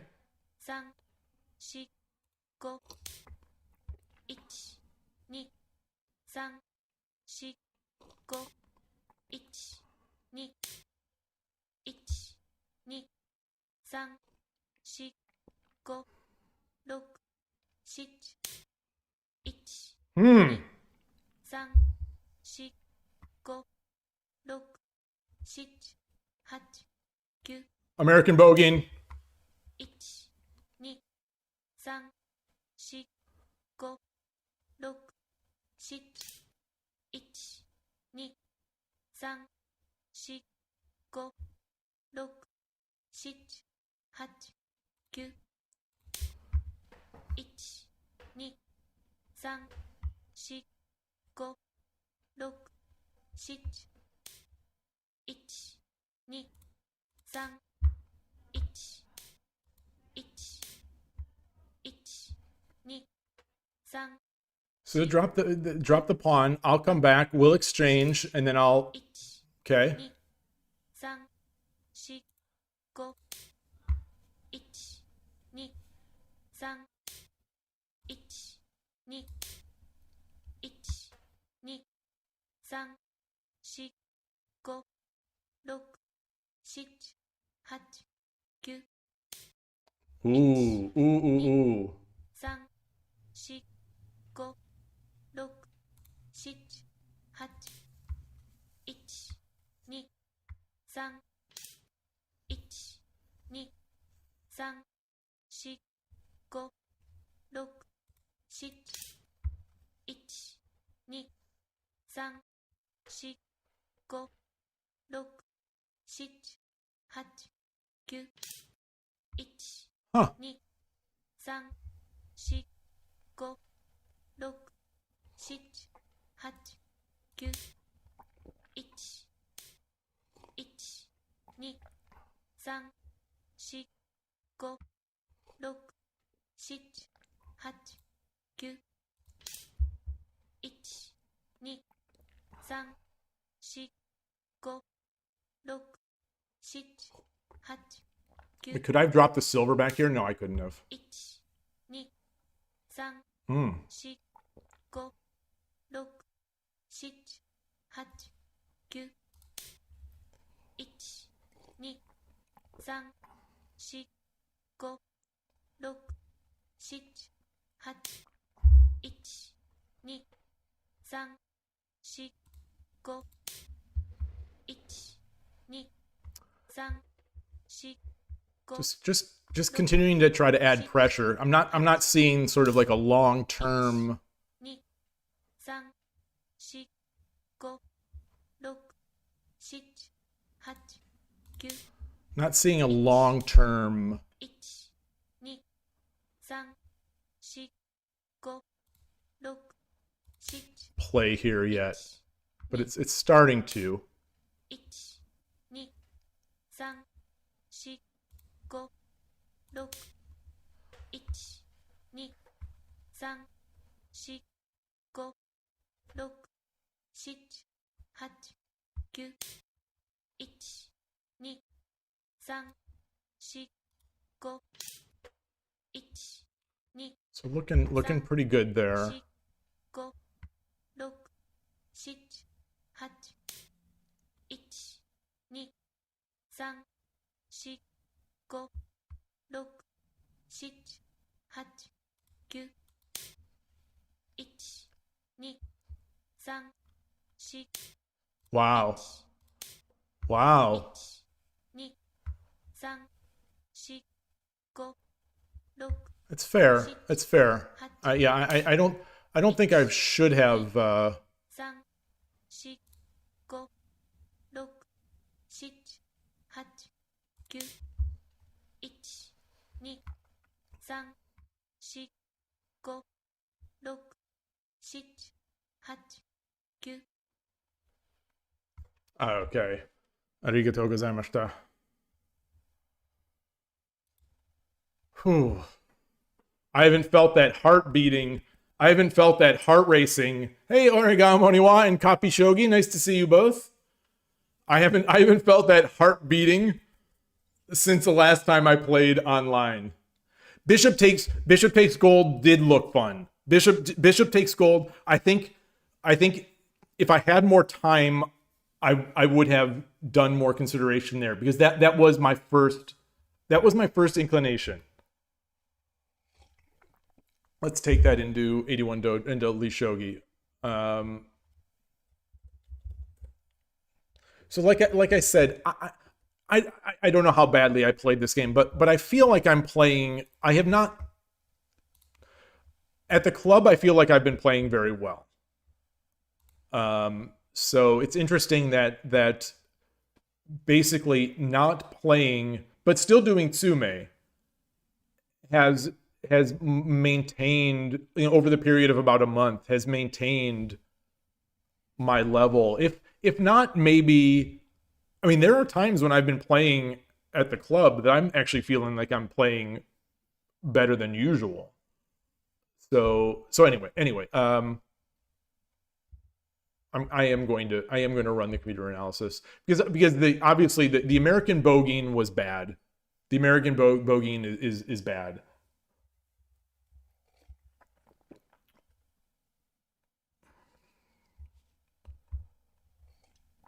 So the idea would have been this. The idea would have been that.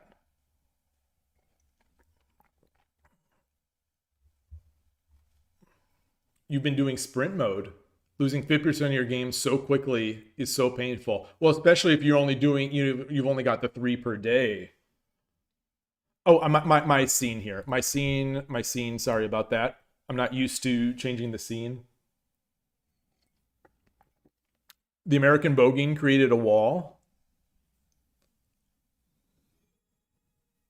Darkney with a subscription with Prime. 5 months. 5-month streak. Thank you. You all have been so generous. Thank you.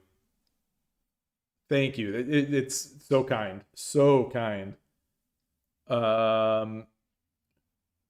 You'd probably quit after losing. So even if you could do more than 3, maybe that's a good thing about the 3. Maybe it keeps that.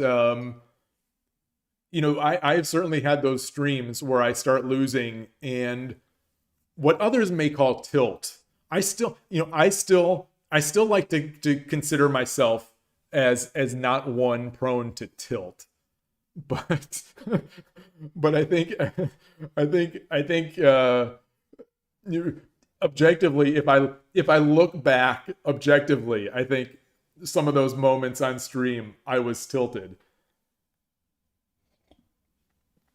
No one is immune to salt. Well, certainly, salt is what they call it in fighting games. I don't know if that has it made its way into shogi, because I am absolutely not immune to salt when I am playing online fighting games. It is the worst aspect of fighting games. So I don't know if you all would agree with this. And any of you, if any of you play fighting games and would agree with this, or any games, and maybe have something to say.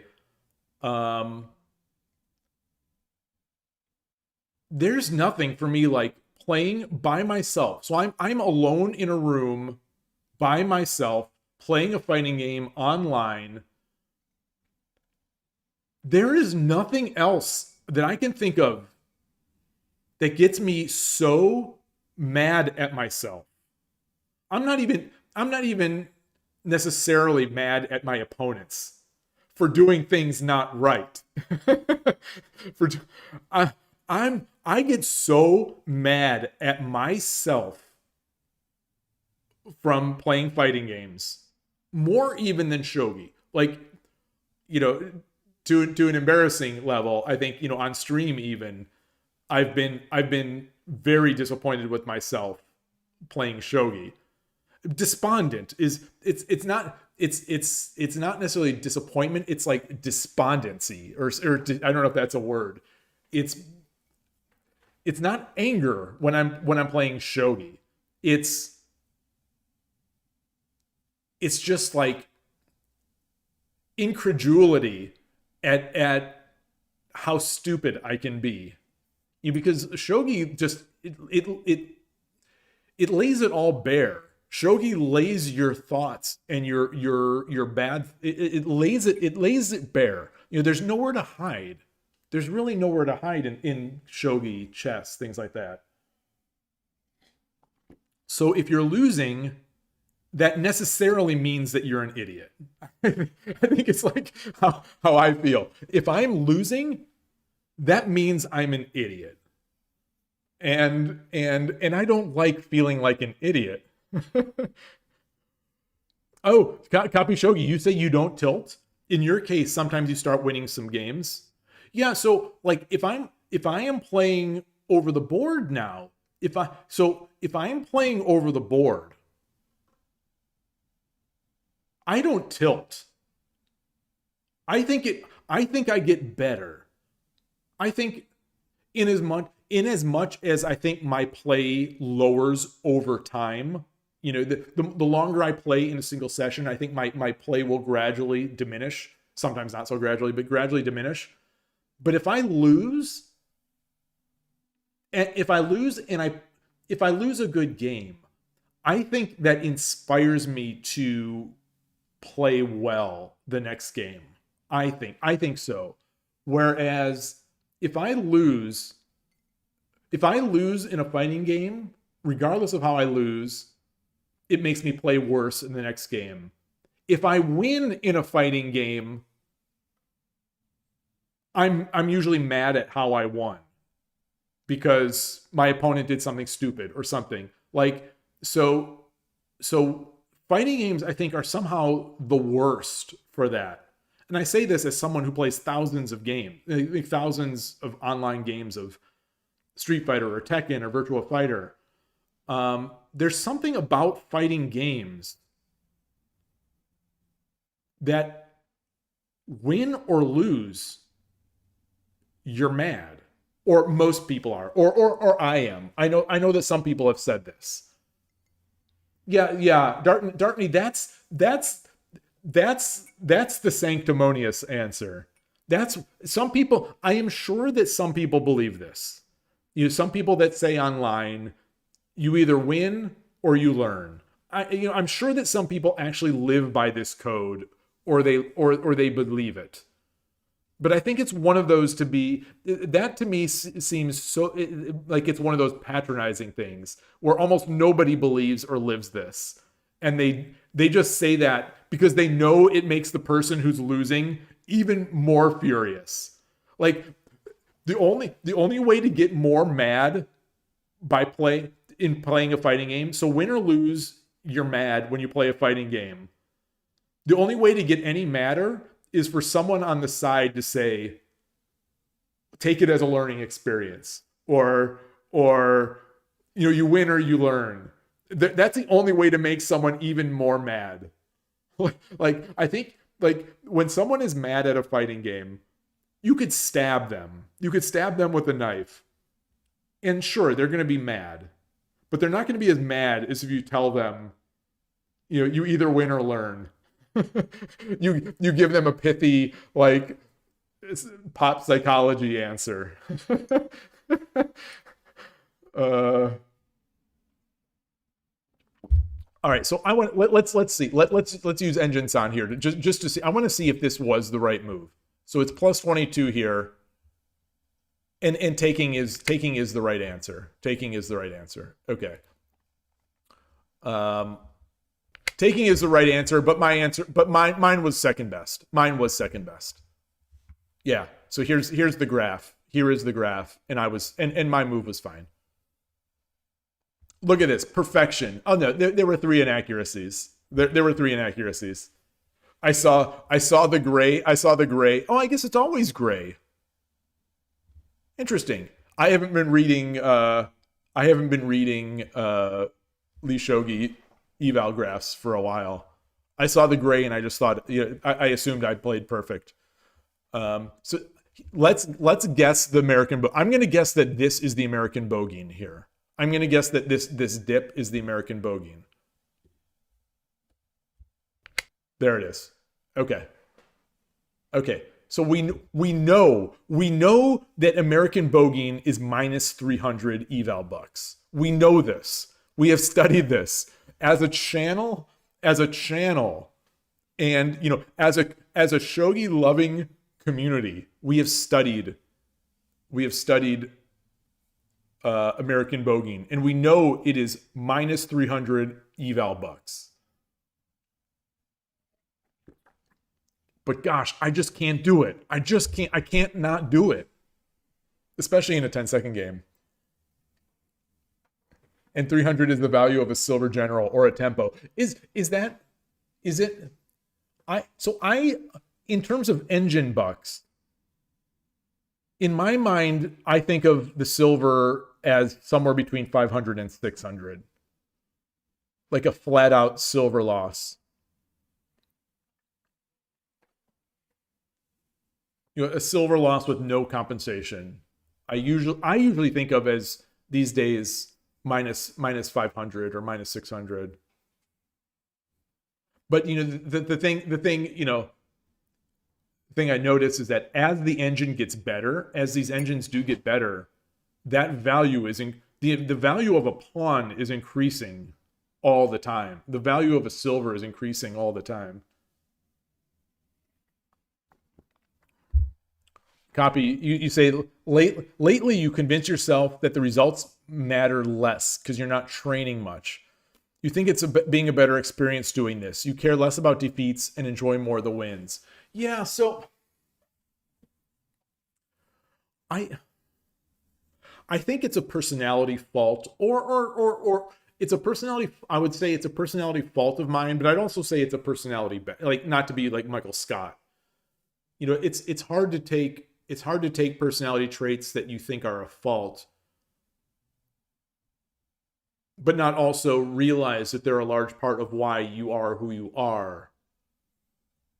And so in that way, it makes them better. The things that the way I look at it, the things that make me overly serious when I'm playing a game, I like to think are the things that make me over serious about non-game things that have served me well in life, that kind of thing. So I like to think about those things in terms of balance, that like I don't beat myself up so much for being overly competitive. Like I do sometimes think, boy, it'd be nice if I could just play the game and not get so upset at myself if I didn't play well or if I lose. Hi, Curry Hurry, nice to see you. There is not a link, as far as I know, with the Shogi Championship brackets. There is not a link yet. As far as I know, there is not one. There is the only thing that I have access to is this sort of internal tool that they used to run the event.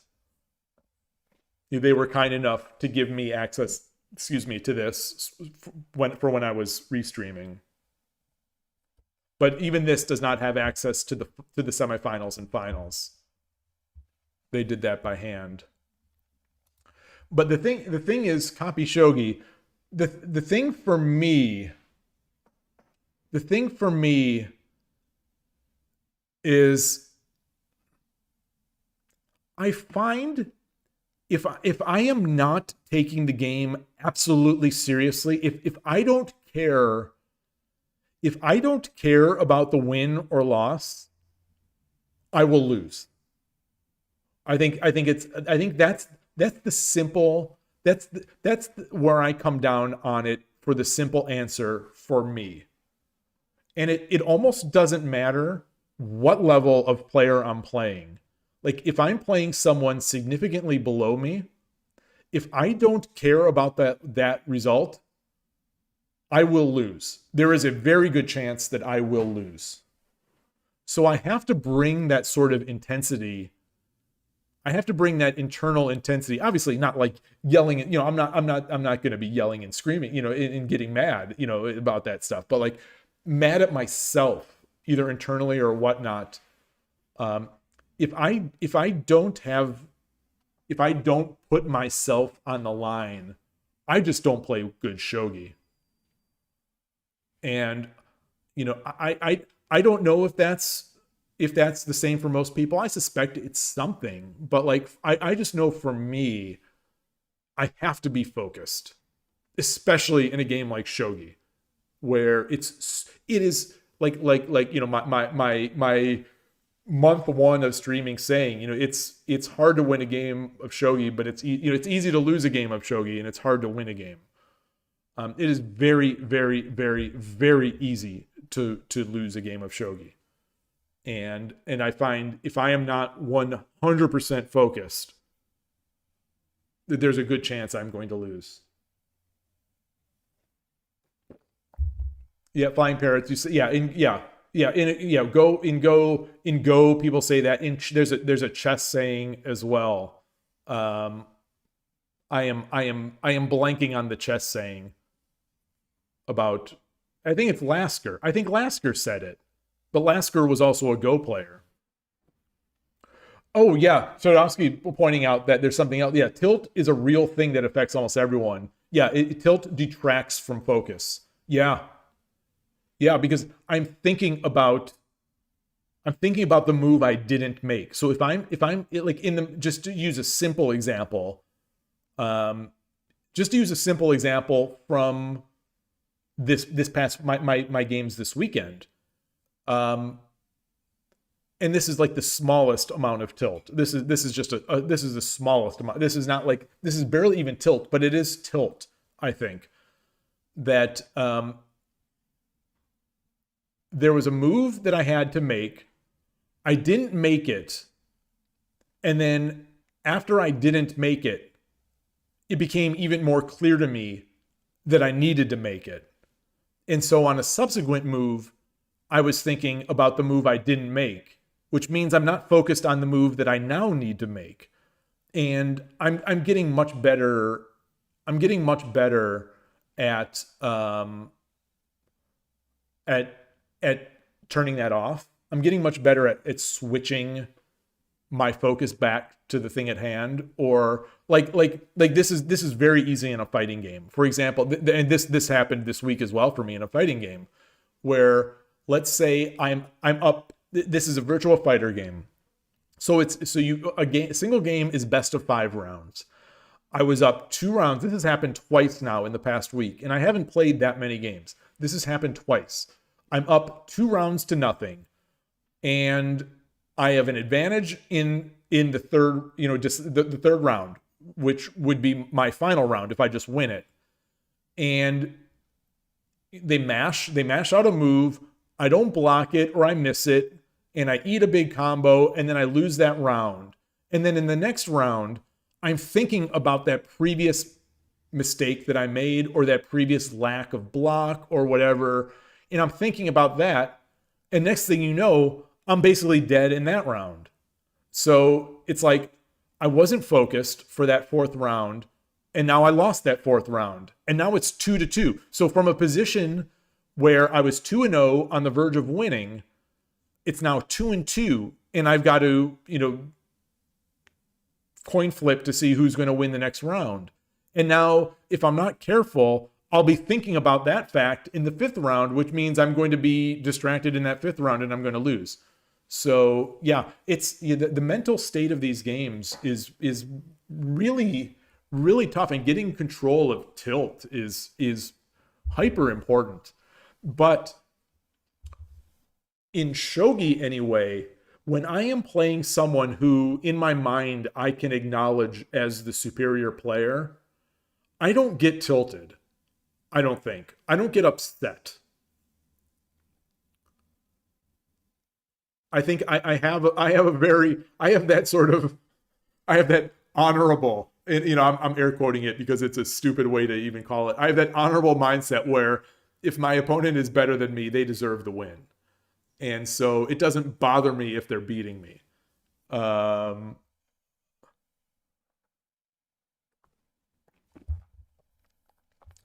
man, I think my Twitch chat is not catching up. Yeah, my Twitch chat in my browser is behind Twitch chat in reality, because Todovsky has said something which I see. Yeah, I've said before. I have this Java app that connects to Twitch chat, and my screen is so small I can't fill it. I can't see all the chat, but I see that Todovsky has said something. It says to treat every opponent as superior or lose, which is great advice, but it's not showing up in my management console yet. So I don't know how far behind I am in this Twitch chat. in my management window. Weird. Yeah, it's still not showing up. It's still not. So, yeah, Flying Parrots saying is the toughest came in at 1218 on this app, and then Todovsky 1222 said to treat every opponent as superior, but it's not showing up in my management console. Oh, but it's showing up on stream too. It's showing up in the embedded chat in stream. So weird. My Twitch management console is behind. It is behind. Very strange. Very strange. That's happened once or twice to me in the past. Yeah, really strange. Anyway. All right, so what should I have done here? Just push the pawn? Yeah. Oh.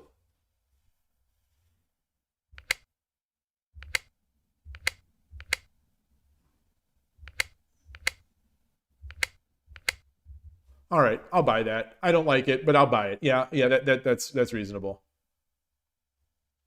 Okay, so what else were my inaccuracies?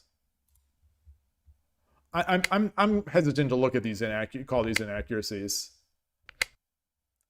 Oh, yeah.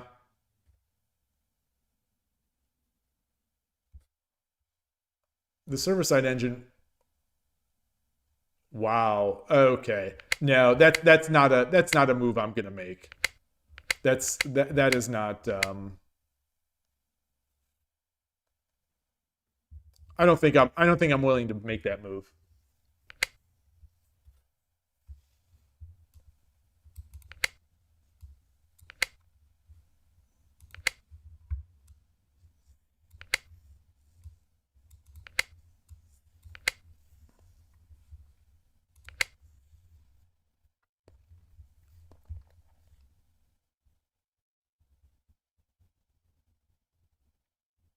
Maybe I should be willing to make this move.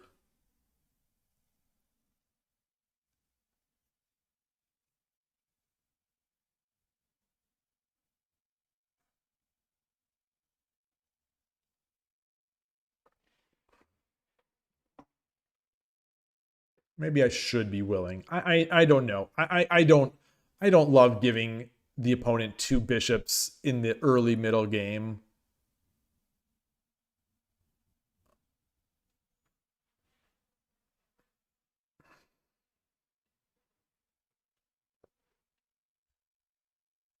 I've got tempo, and I'm going to have an attack. I'm going to be able to get this pawn. Yeah. Yeah. Maybe.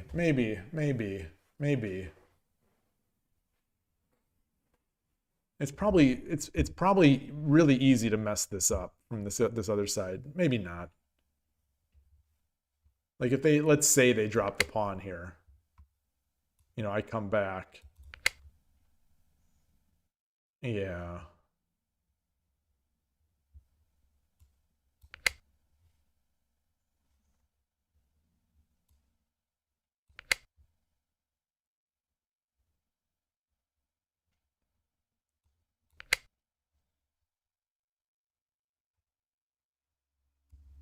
Yeah. I guess this is playable. This is very playable, I guess.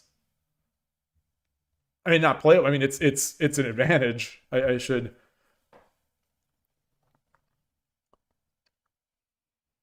So copy again. You say it's weird to explain how you feel playing. You play normally trying to win the game as much as you can, but you can set it's okay to lose in the current mindset. Maybe I'm fooling myself. Yeah. Well, sometimes making yourself do something, fooling yourself is valuable. We've got to fool ourselves to do something that we don't want to do, or to get us to do more. Yeah. It'd be nice to be able to have the mindset that I have at the Shogi Club in all my games. where I am when I'm playing at the club, you almost without exception, I am loving my time playing, and I'm trying to find the best move, not to win. I'm trying to find the best move, to find the best move, to find the interesting move, to find, it's definitely different. It's definitely different, and it depends who I'm playing. But against some people, I'm able to sort of lose myself in that I am playing this great game to make the best moves. All right. All right. So that's it. Let's go back. Let's get another. Oh, did I? Oh, shoot. I wanted to see. Did I Oh, I know you're not going to see that. I don't know if anyone saw this in the thing. You now can rate your opponent good. In the past on Nido and Dojo, after you play a game, you could rate your opponent as good or bad. Now it's good, acceptable, or bad. I said good. You hope you can do more videos when college stuff ends. You have some cool ideas. Even did a PFP for the channel to motivate more when you're able to go back to doing stuff. Very cool. Very cool. What is... I'm trying to remember what PFP stands for. It's like the avatar. Is it the player something photo portrait? Player... what does PFP stand for? It's like I know what it is, but I don't know. I always forget what it stands for.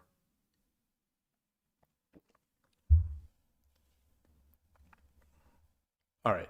Let's get another 10-second game.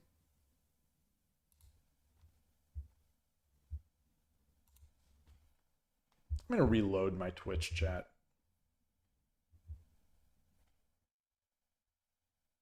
Ah, so I did miss. Capybara, you're there. Hello. It's never okay to not aim to win.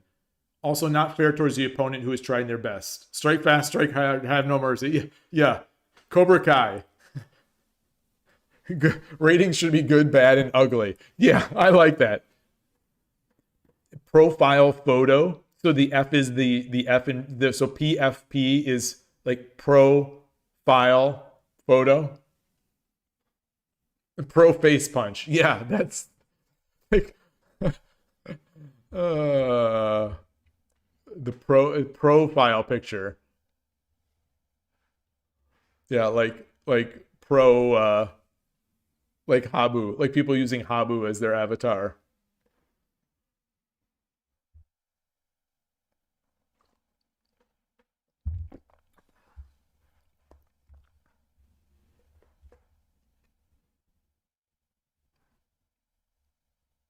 Oh, but anyway, I left the room before I saw how much my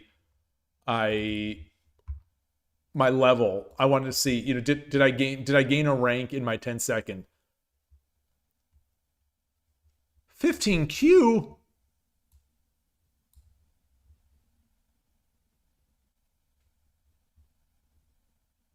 I'd already ranked up to 14Q. Oh, I wonder if I got bit by that rating change in 10-second. Because the lowest levels, I think, got lower. Oh, I bet that's it.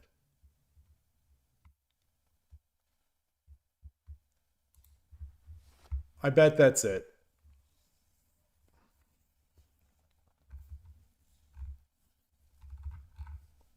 Oh, well, whatever.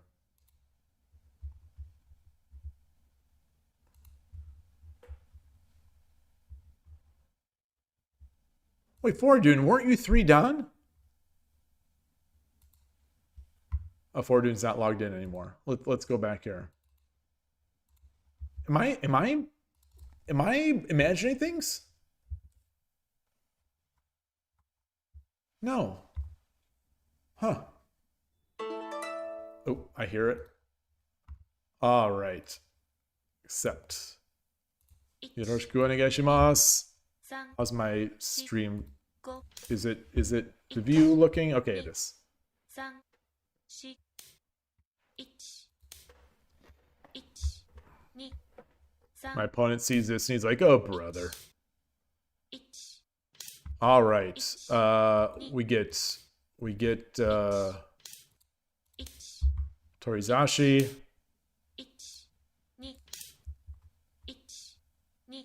2 1 2 3 1 2 3 1 2 3 4 5 Mm, 1 2 3 this is interesting. 2 He's gonna bring his knight up, I suppose. 5 6 7 8 9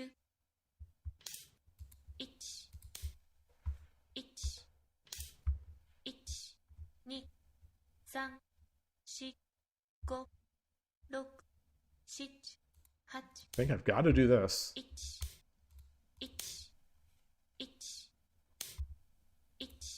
1 1 1 2 1 2 3 1 2 3 4 5 6 7 1 2 3 4 I don't remember. I feel like I'm rusty in my Torizashi here. I'm definitely rusty. 2 3 4 5 6 7 8 9 Wow. 2 3 4 5 6 7 8 9 I don't think that's right. 2 3 4 5 6 7 8 9 1 2 1 2 3 4 5 6 7 8 1 2 3 4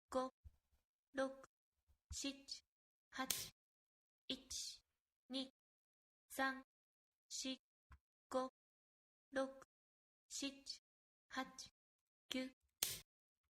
8 9 1 1 2 3 4 5 6 7 8 I think I've lost the script. 1 I've lost the script.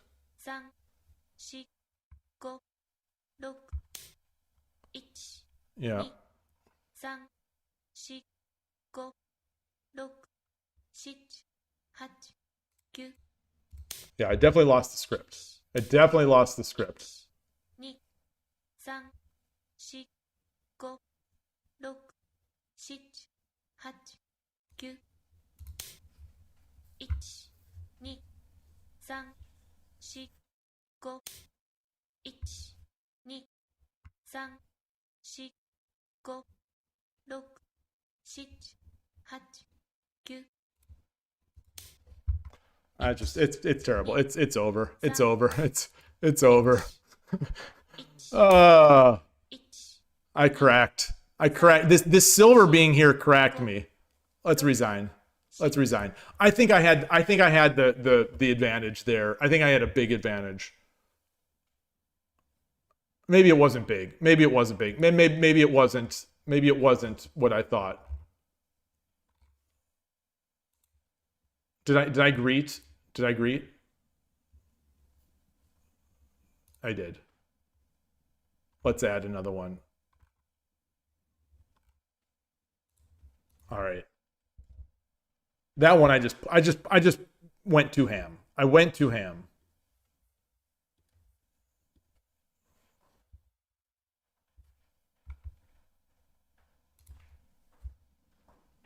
Yeah, so I had the advantage. I had the big advantage.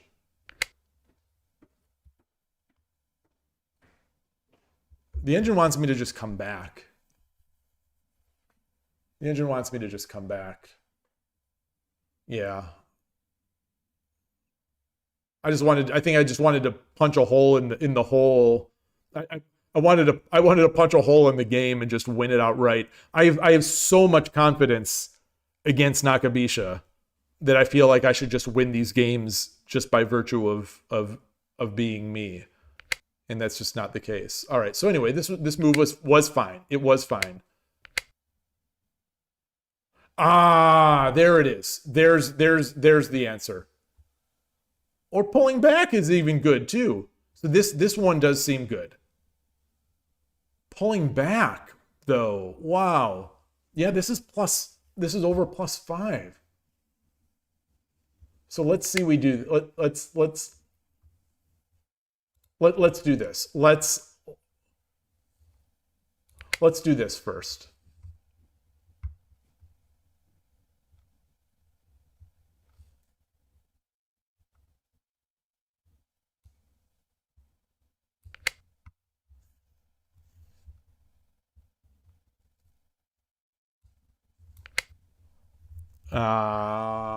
Okay. Okay, I'm seeing it. And this is we just start piling on our pawns. Yeah. Okay. Okay. All right, good.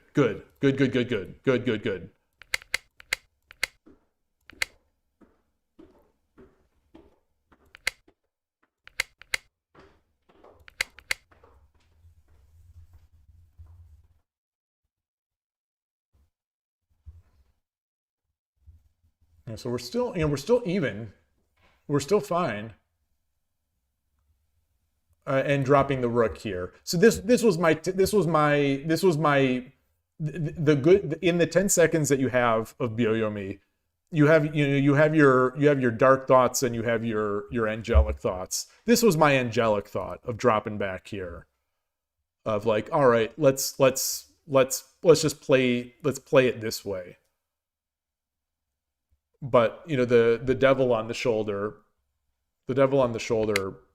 made me do this, and it was just dumb. Yeah.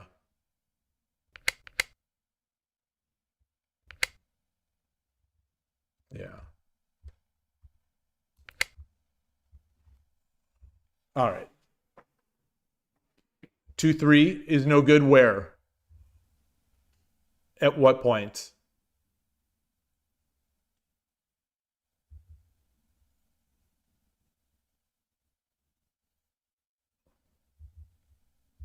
Oh, 2-3 rook. 2-3 rook is good. It's just as good. It's just as good. All of these seem to be good. This, I think, was the second best move. Yeah.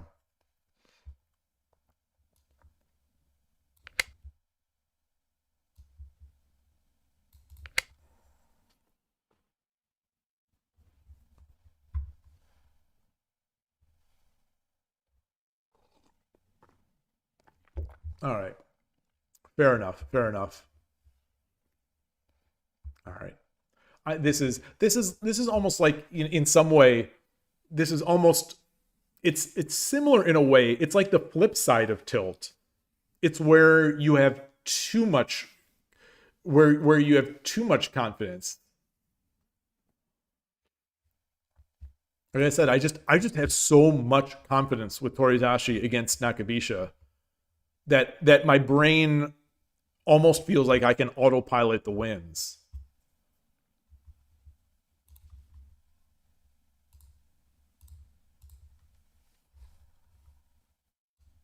So okay, I gained XP. My 10-second rating has not changed. Okay. Yeah, it's what happens when you play on autopilot and miss a key tactic. Exactly. Yeah, the autopiloting, I think. So I'll give his manner as good. His game manner was good. I'm not going to say acceptable. I'm going to say it's good.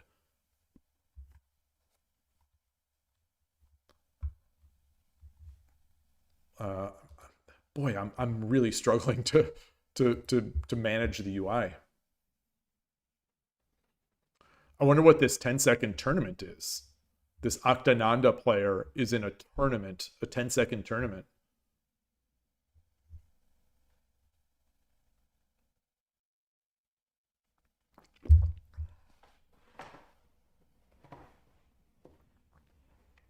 Oh, Fortune's playing.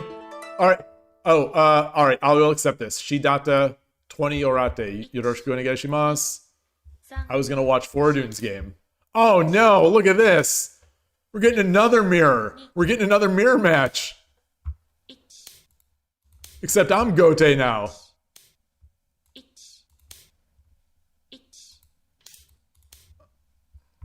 Oh, look at this. Look at this guy. He's safe. He's safe.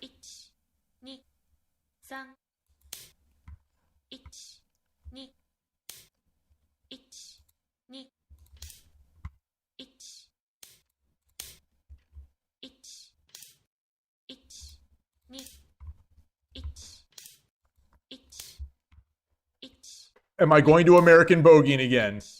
We know American Bogeying is minus 300 eval bucks.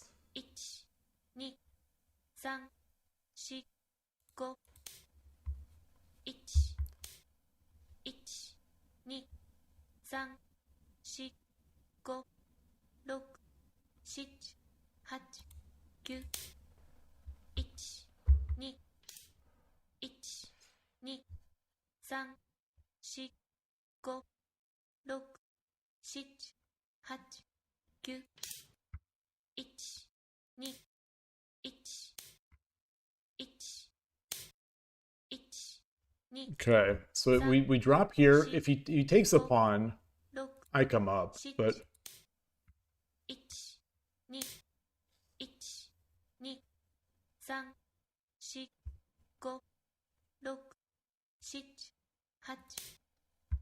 I think I've seen Urashino Sensei and Urashino Ryu channel do this.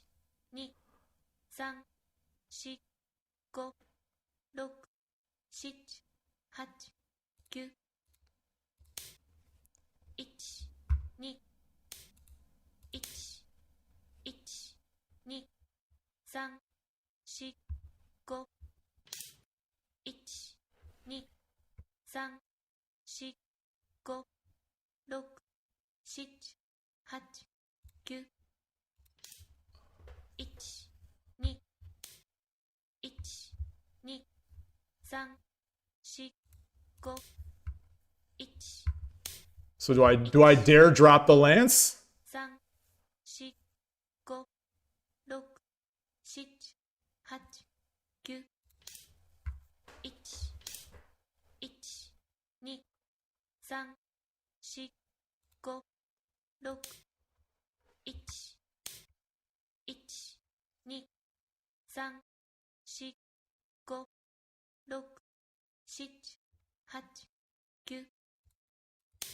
Oh no, no, wrong move, wrong move. I should have hit the rook.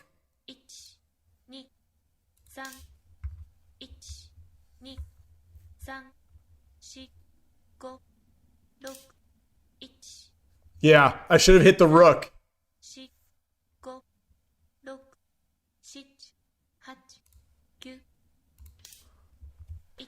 My mind is off. I'm losing it here. I'm losing. Oh boy.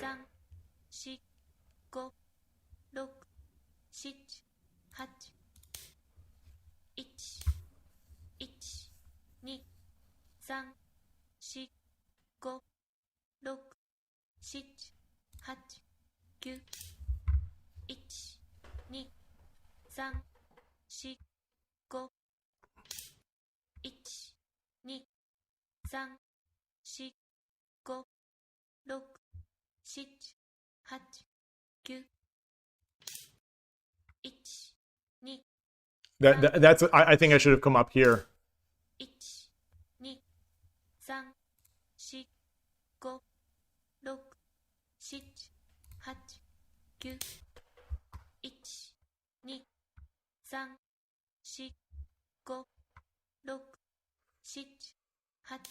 I'm making some very slow moves.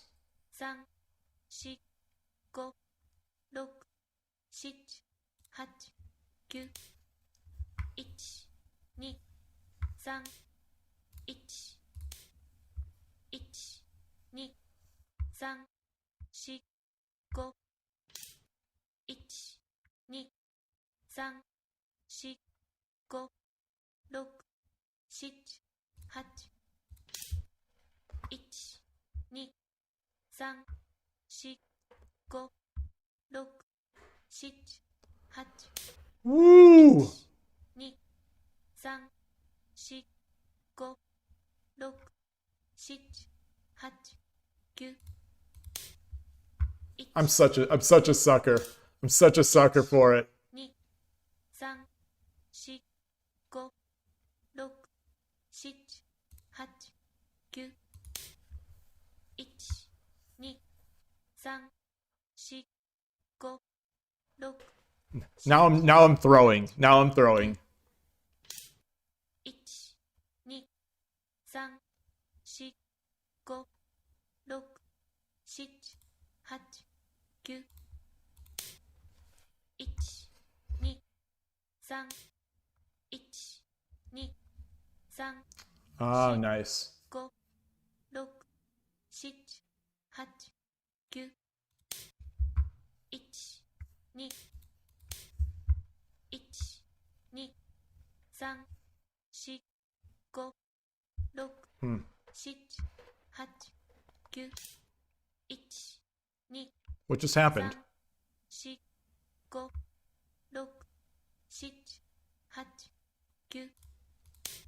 8 9 What did he do? I don't see his move. 4 5 1 2 3 4 5 6 7 8 9 1 2 3 1 2 3 4 5 6 7 8 9 1 2 3 4 5 6 7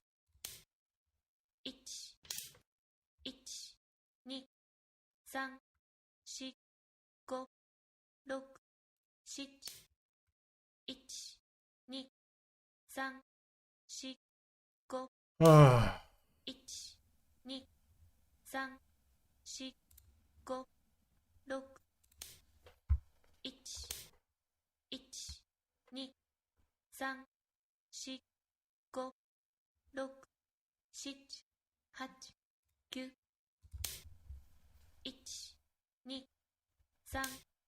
8 9 1 2 3 1 2 3 4 5 6 7 8 9 That's not right. 1 2 3 4 5 6 7 8 9 1 2 3 Mm. 2 3 4 5 6 1 1 2 3 4 5 6 7 8 9 1 2 Ah. 3 4 5 6 7 1 2 3 4 5 6 7 8 9 1 2 3 4 5 6 So I'm gonna be materially, but 1 2 3 4 1 2 1 2 3 4 5 6 7 8 9 should I have made the one gap? 2 I don't think so. 4 5 1 Woof. 3 4 5 6 7 8 1 1 2 3 4 5 6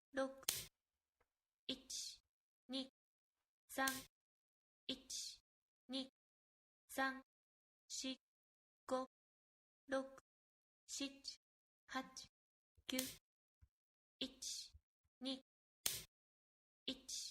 2 1 2 3 That's not it. That's not it. 6、7、8、9、I threw the game. I threw the game. 1、2、3、4、5、6、7、8、9。I lost. Oh gosh. Oh. How did I throw? So I'm tilted. Now I'm tilted. 1、2、3、4、5、6、7、8、9。Now I'm tilted. 2、3、4、1、2、3、4、5、6、7。He should have just resigned. Good game. Boy. All right. Let's take a look. Where should he have resigned? 20 moves before that? So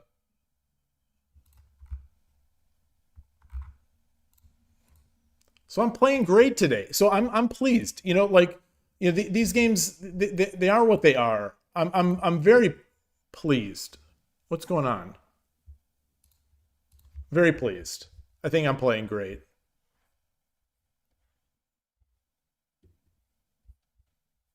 Like that was sort of a dismantling.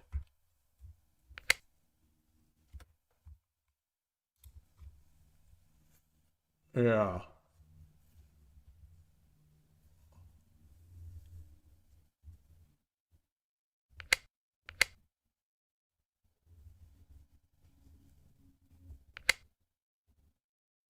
Even though before, so I think where was the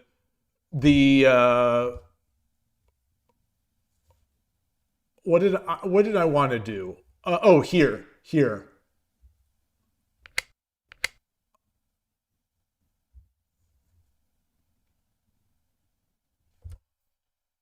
Wait. There was a point at which I was upset about my move choice. Oh, here. This is what I wanted to do this. Oh, it's his move. Did I misread?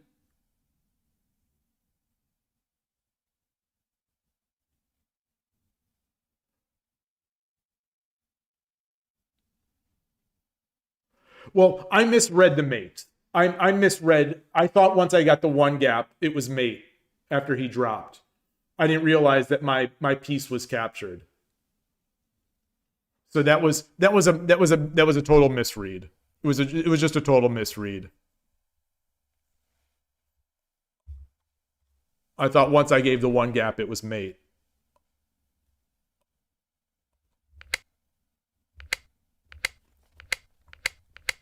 So, oh wow, it was spicy. Let's just say.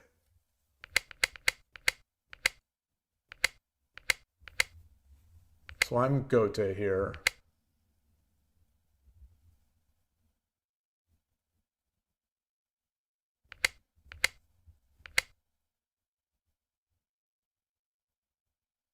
So this is a complete throw. Where's his maybe he misclicked? No, he didn't misclick. Wait, what's the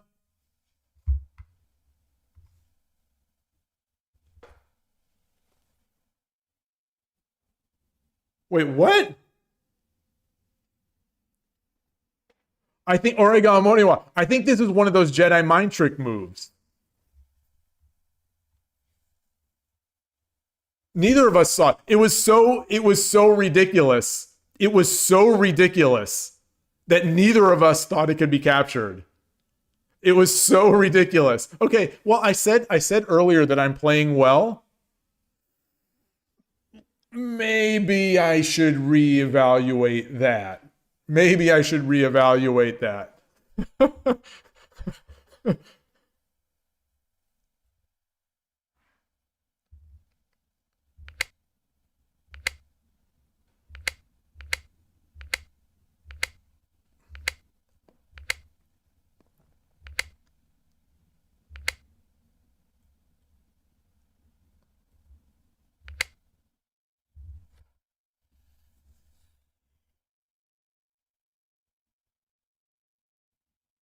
Hmm. The engine wants me to take the pawn.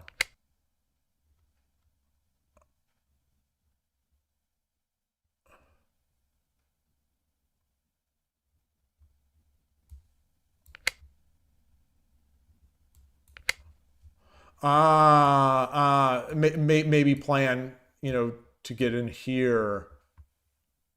Yeah, this is a plan that probably is going to take me more than 10-second Byoyomi to see. Yeah, that makes a lot of sense. That makes a lot of sense.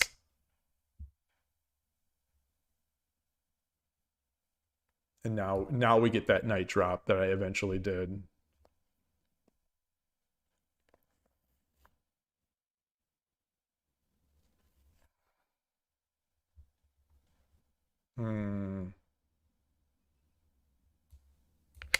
It's like if he tries to save, I think I just drop. Yeah. Yeah.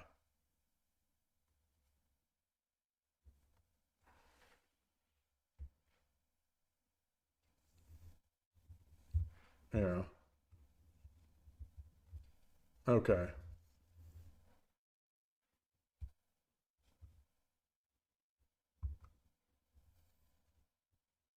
Hmm.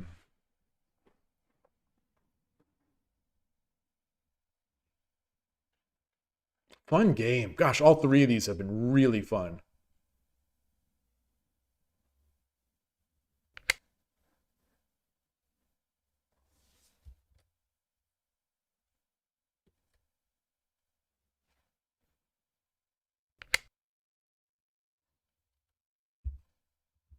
So the engine wants me to just come back here. I guess it's safer. I guess it's safer. And this pawn is blocking that.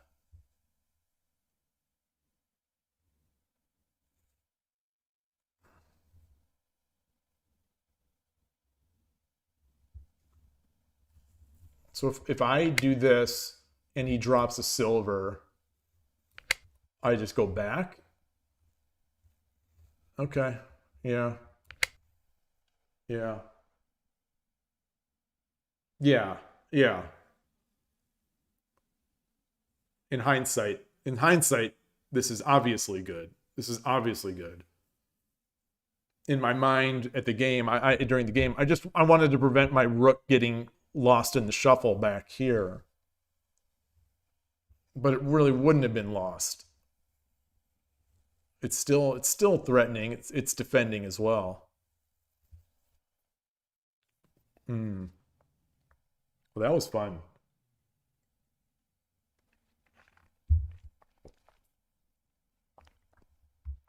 That was a real fun game. Gosh, all three of those were super fun. I'm doing a shogi playing. Wait, there's a WSL game starting. Who's playing right now? Who's coming up? Alfieri and Bazulio. Snowpiercer are in 3 hours. 3 hours from now. That is, I think. Yes, right? Yeah, it's 20 right now. It's UTC 20 right now. 13 is 1 p.m. Yes.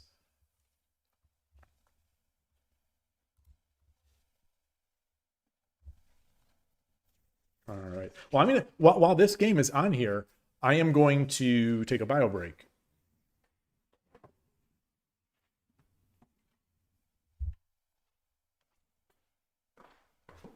And mute the mic.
All right, back with my Ito N green tea.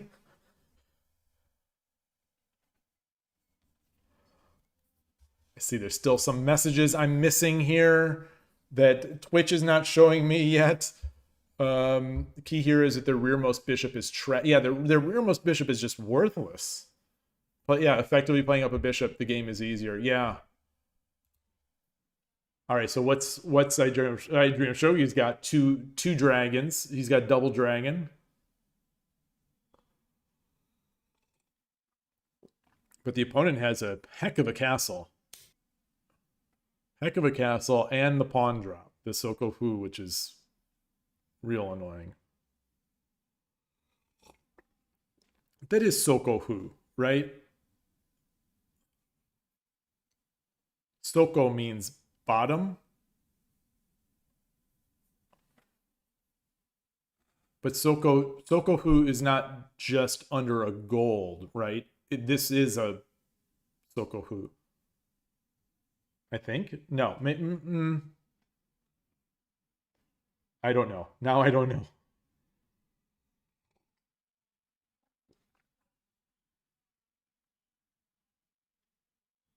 These are real annoying. For me, these are real annoying games to try to convert. I think you could call it, you would call this Bonanza. I think this is a Bonanza, right? This is Bonanza Gakoi.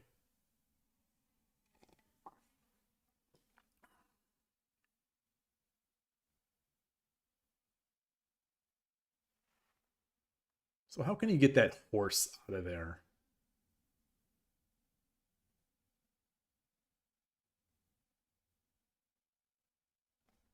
Is taking a lance even worth it?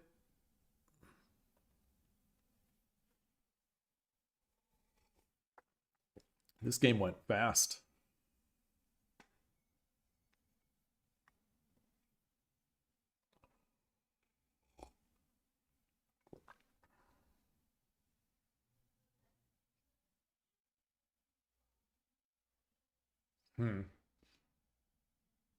Boy, that dragon is annoying. Wow. I mean, that horse. That horse is so annoying that he's going to give up his rook for it. Wow. What is the thinking? The thinking is that he's got his Bonanza. It's not going to be subject to a rook drop is not going to be so great.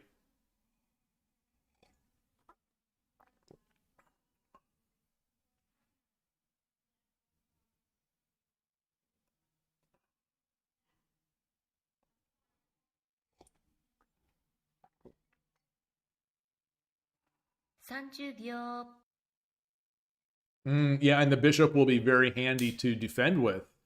Whoa!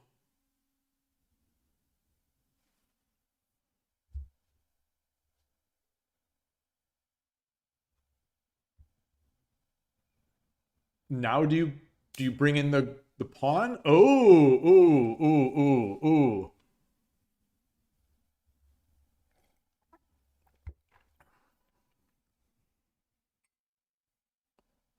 This is some shogi. Now we're talking. So I was thinking about this as I was getting my tea. That these games are so fun, and shogi is such a fun game. And like watching a game like this is just maybe watching a game like this is more fun than playing it.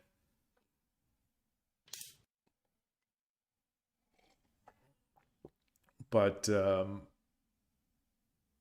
yeah.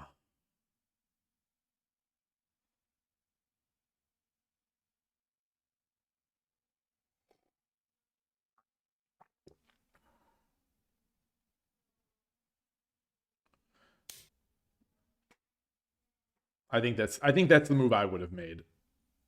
But I don't like after takes with silver takes. Maybe that is fine. Yeah.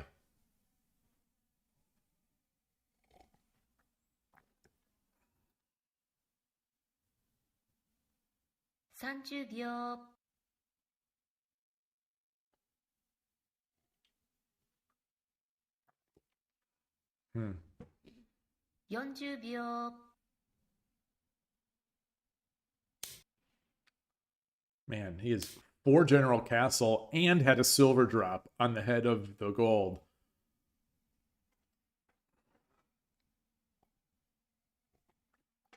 There must have been some sort of sacrifice to get this great position with all these tokens and...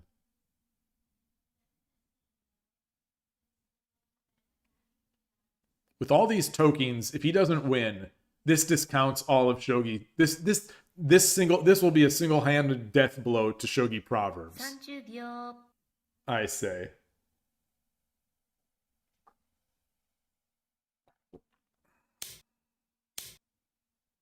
Ooh, ooh. Ooh.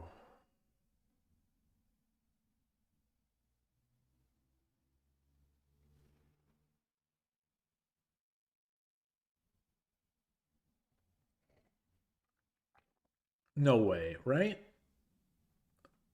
He has to be able to run, right? How is he going to surround? The dragons are watching this file.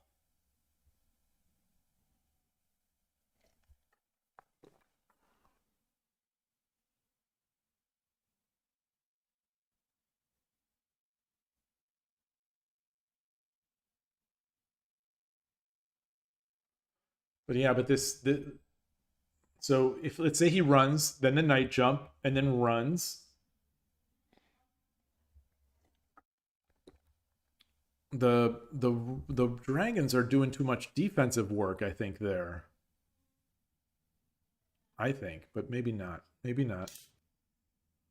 Ooh.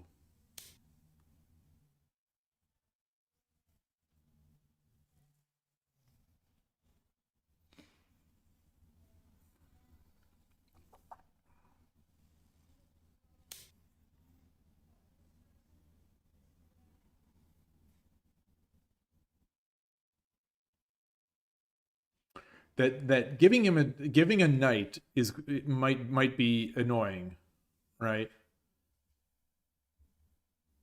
Does he take with the pawn, or does he just drop the knight straight off? Dropping the knight seems real bad. It seems to me it seems strong.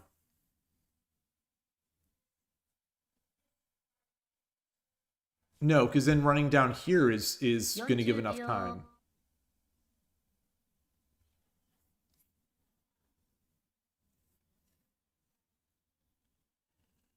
50秒 1、2、3、4、5 Yeah. So I think 7-8 is safe, right? Because it's Sumero. It's Sumero now. At least I think it is.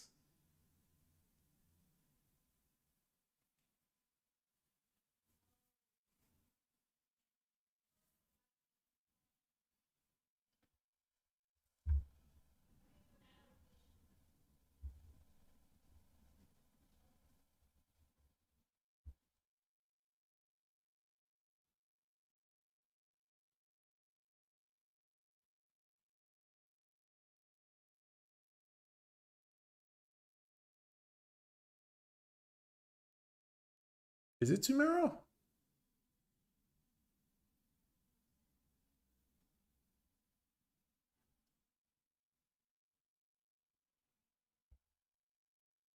Take? King takes? Yeah, dragon over.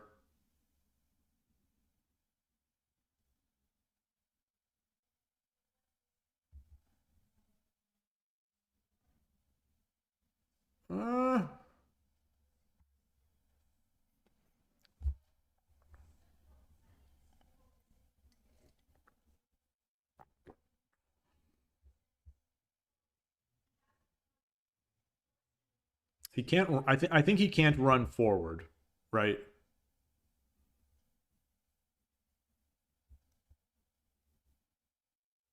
If he runs forward, silver. He runs back. Okay, so that yeah, maybe he can. Maybe he can.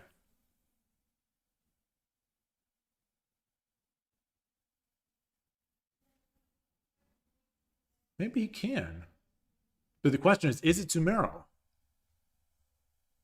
Takes.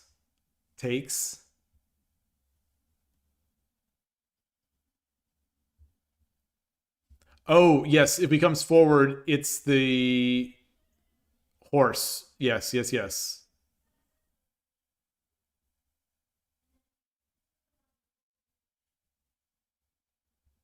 But does he need that? He doesn't need that, right?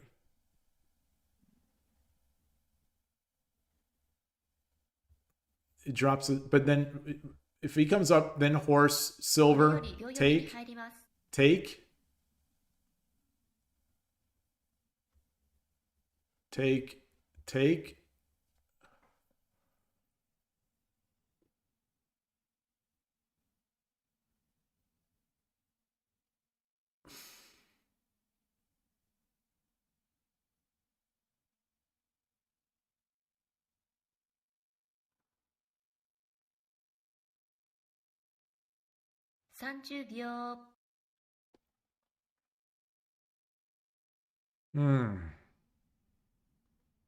What a I'm sort of disgusted with myself that I can't read the mate.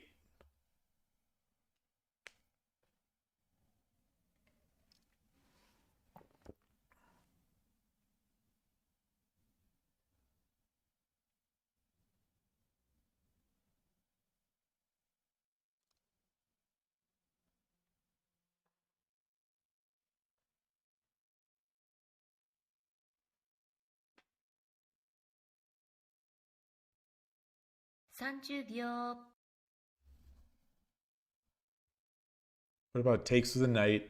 Silver takes. 40秒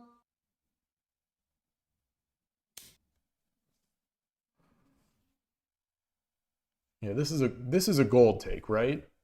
This is a gold take.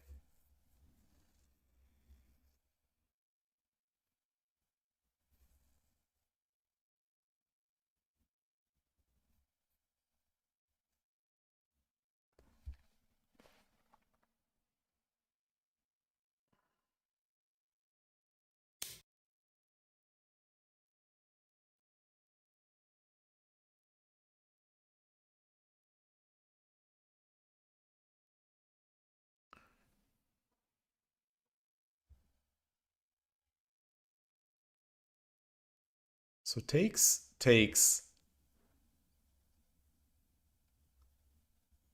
Does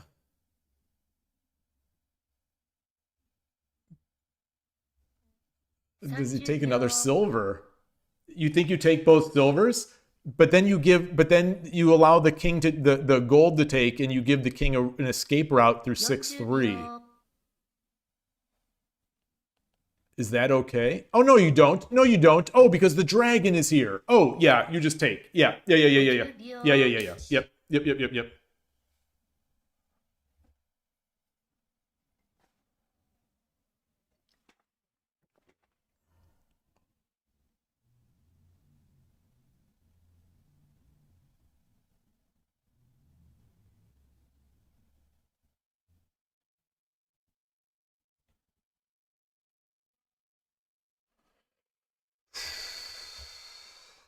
So take.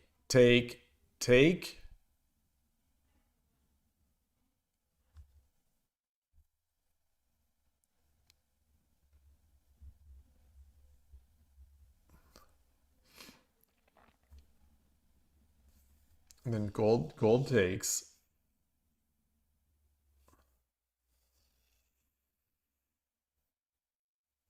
Gold takes. Horse takes. King takes. Knight drops 6-5. King 6-4. 6-6. King 6-6. So it's take. Knight drop. King 6-6.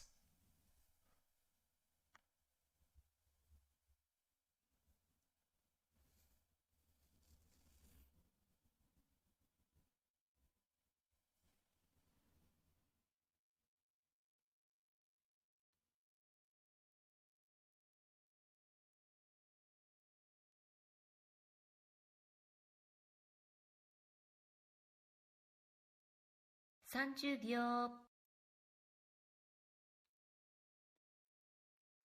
$40 秒 Yeah.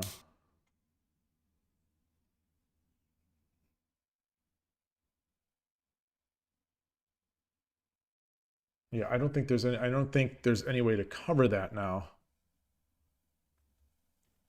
After King 6-6.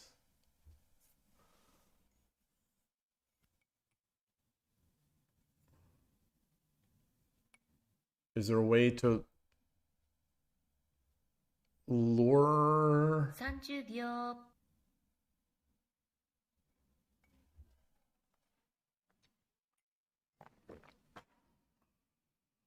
40 秒 50 秒 1 2 So we definitely have mate. We definitely the question of Tsumero or not is no longer moot.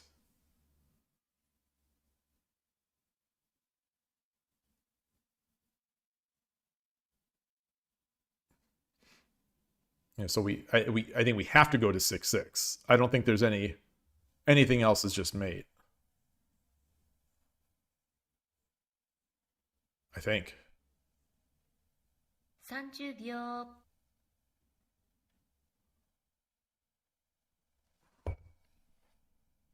Right? Oh, okay. Oh, we'll run forward. Okay. Yeah. 6-6 or 8-6.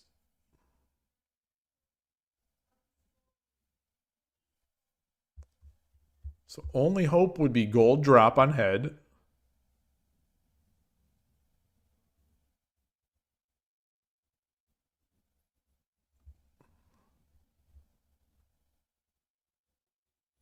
Because what if he pushes this pawn? 30 秒 Full drop on head. Take. Could he have gone backwards? So could he have gone backwards?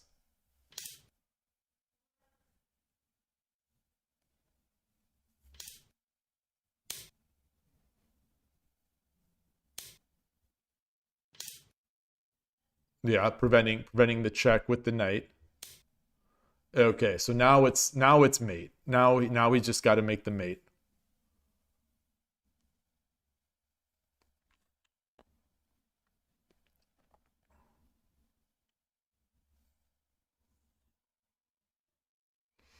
But he's bought himself the escape. He's bought himself the escape route now. Woo! 30 秒 Oh no.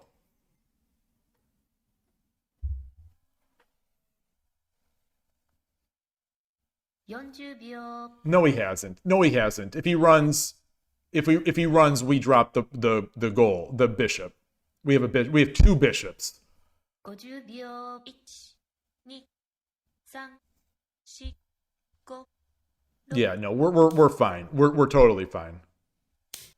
So now it's the bishop drop ends it. There it is. Beautiful. Beautiful.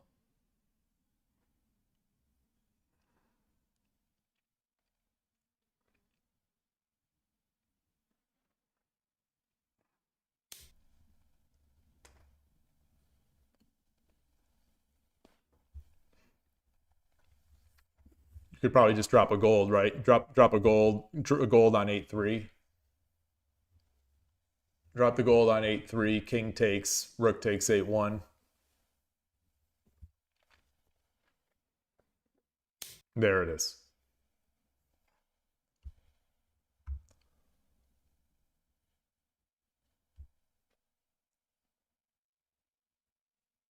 GG. Nice game. Oh, man. Inspiring. It's inspiring. That WSL game is not happening. 27 minutes late. Oh, I didn't accept. I had to rate my opponent's behavior, my last opponent. Good game. Good game.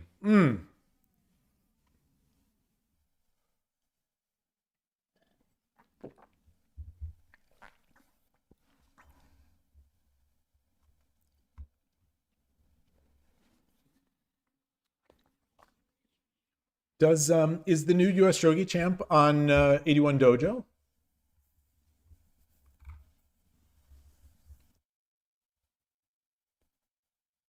I assume he'd be either 6 or 7 Dan. 7 Dan, probably, if so.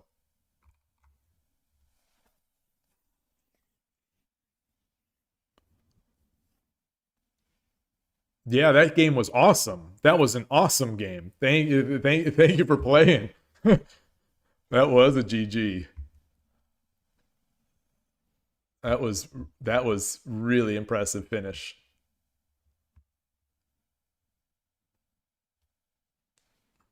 Oh, okay. You did ask where the super strong player from Shogi Club 24 are playing now. He said most of the people he knows just aren't playing as much. Oh no!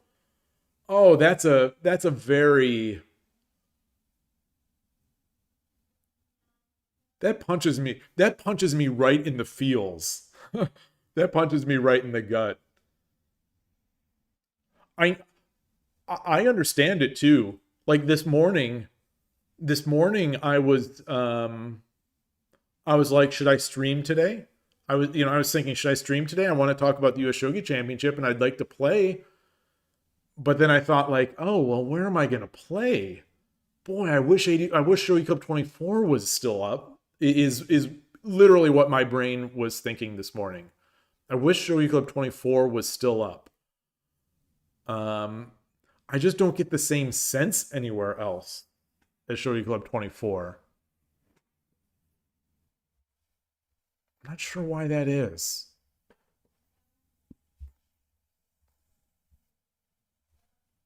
I like 81 Dojo. I like 81 Dojo a lot. I mean, I don't want to say a lot. Let's not go overboard. I like it.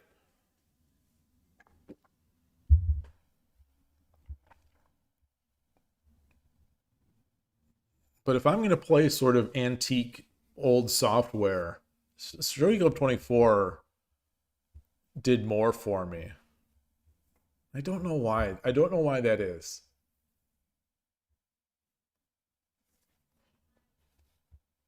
All right. Is this WSL game going to start? I don't think so. I don't think this is going to start.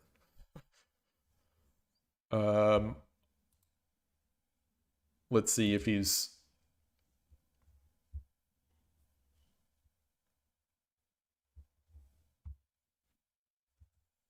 Okay.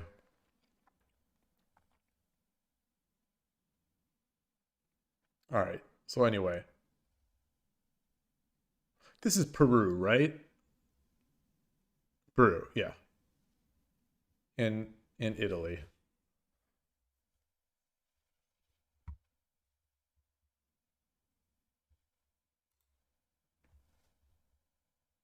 I want to watch Snowpiercer's match. Fake Canadian New Yorker Snowpiercer. I want to. Oh, versus No Fortune. Oh my gosh. Oh my gosh. Oh my gosh. This is in 2.5 hours. That's a 4 o'clock. Oh no. I don't think I can stream that. Oh no. Oh. It's not even at 4 o'clock. It's at 4:05. It's at 4:05. So it's an extra 5. It's like the twisting the knife even more. Wow, we got a lot of good games this week. Z-Kid is going to be playing.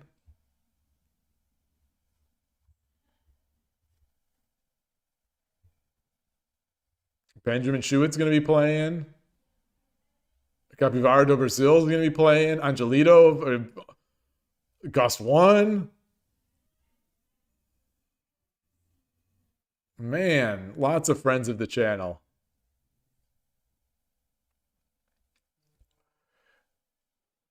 Wait. I just got a message. CEO change of Apple. Wait, what? Hold on.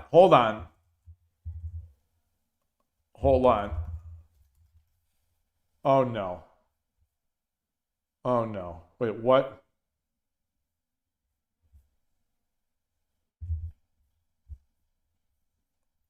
I think this is fake news. I think someone...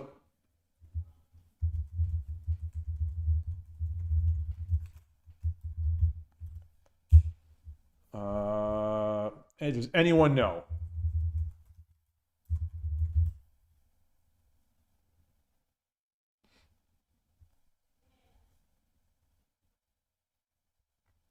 Apple announced 3 minutes ago John Ternus to become Apple CEO. Okay. Tim Cook to become Apple Executive Chairman.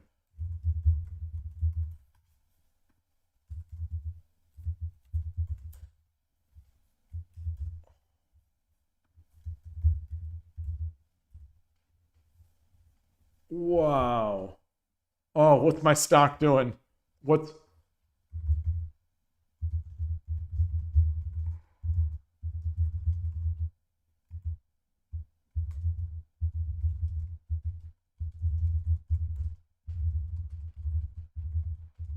Oh boy. Okay. This is what? Okay.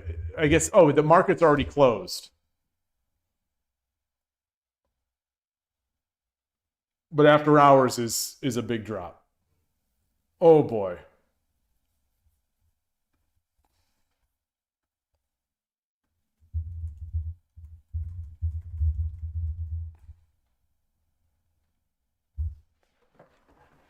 Oh man. Okay. Well, I think on that note, I don't think we're gonna get this WSL game. And my messages, as the kids would say, my messages are blowing up right now. So I am gonna close this.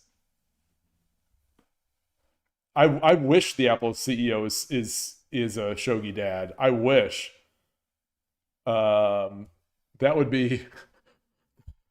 Maybe, yeah, we get some stuff done. Oh boy. All right. Well, I'm gonna close it up here. Great. I'm glad we saw that finished, that great game. It doesn't look like that WSL game is gonna happen. And good luck, Foradun, in your game against Snowpiercer R. Against fake Canadian Snowpiercer R. Traitor to his country. But anyway, see you all later. Congrats again to everyone that took part in the US Shogi Championship. Really cool event. Thank you again to I Dream of Shogi for the stream and for all the support that he did behind the scenes. And I'll talk to you all later. Thanks so much. Take care. If I can find OBS. Bye.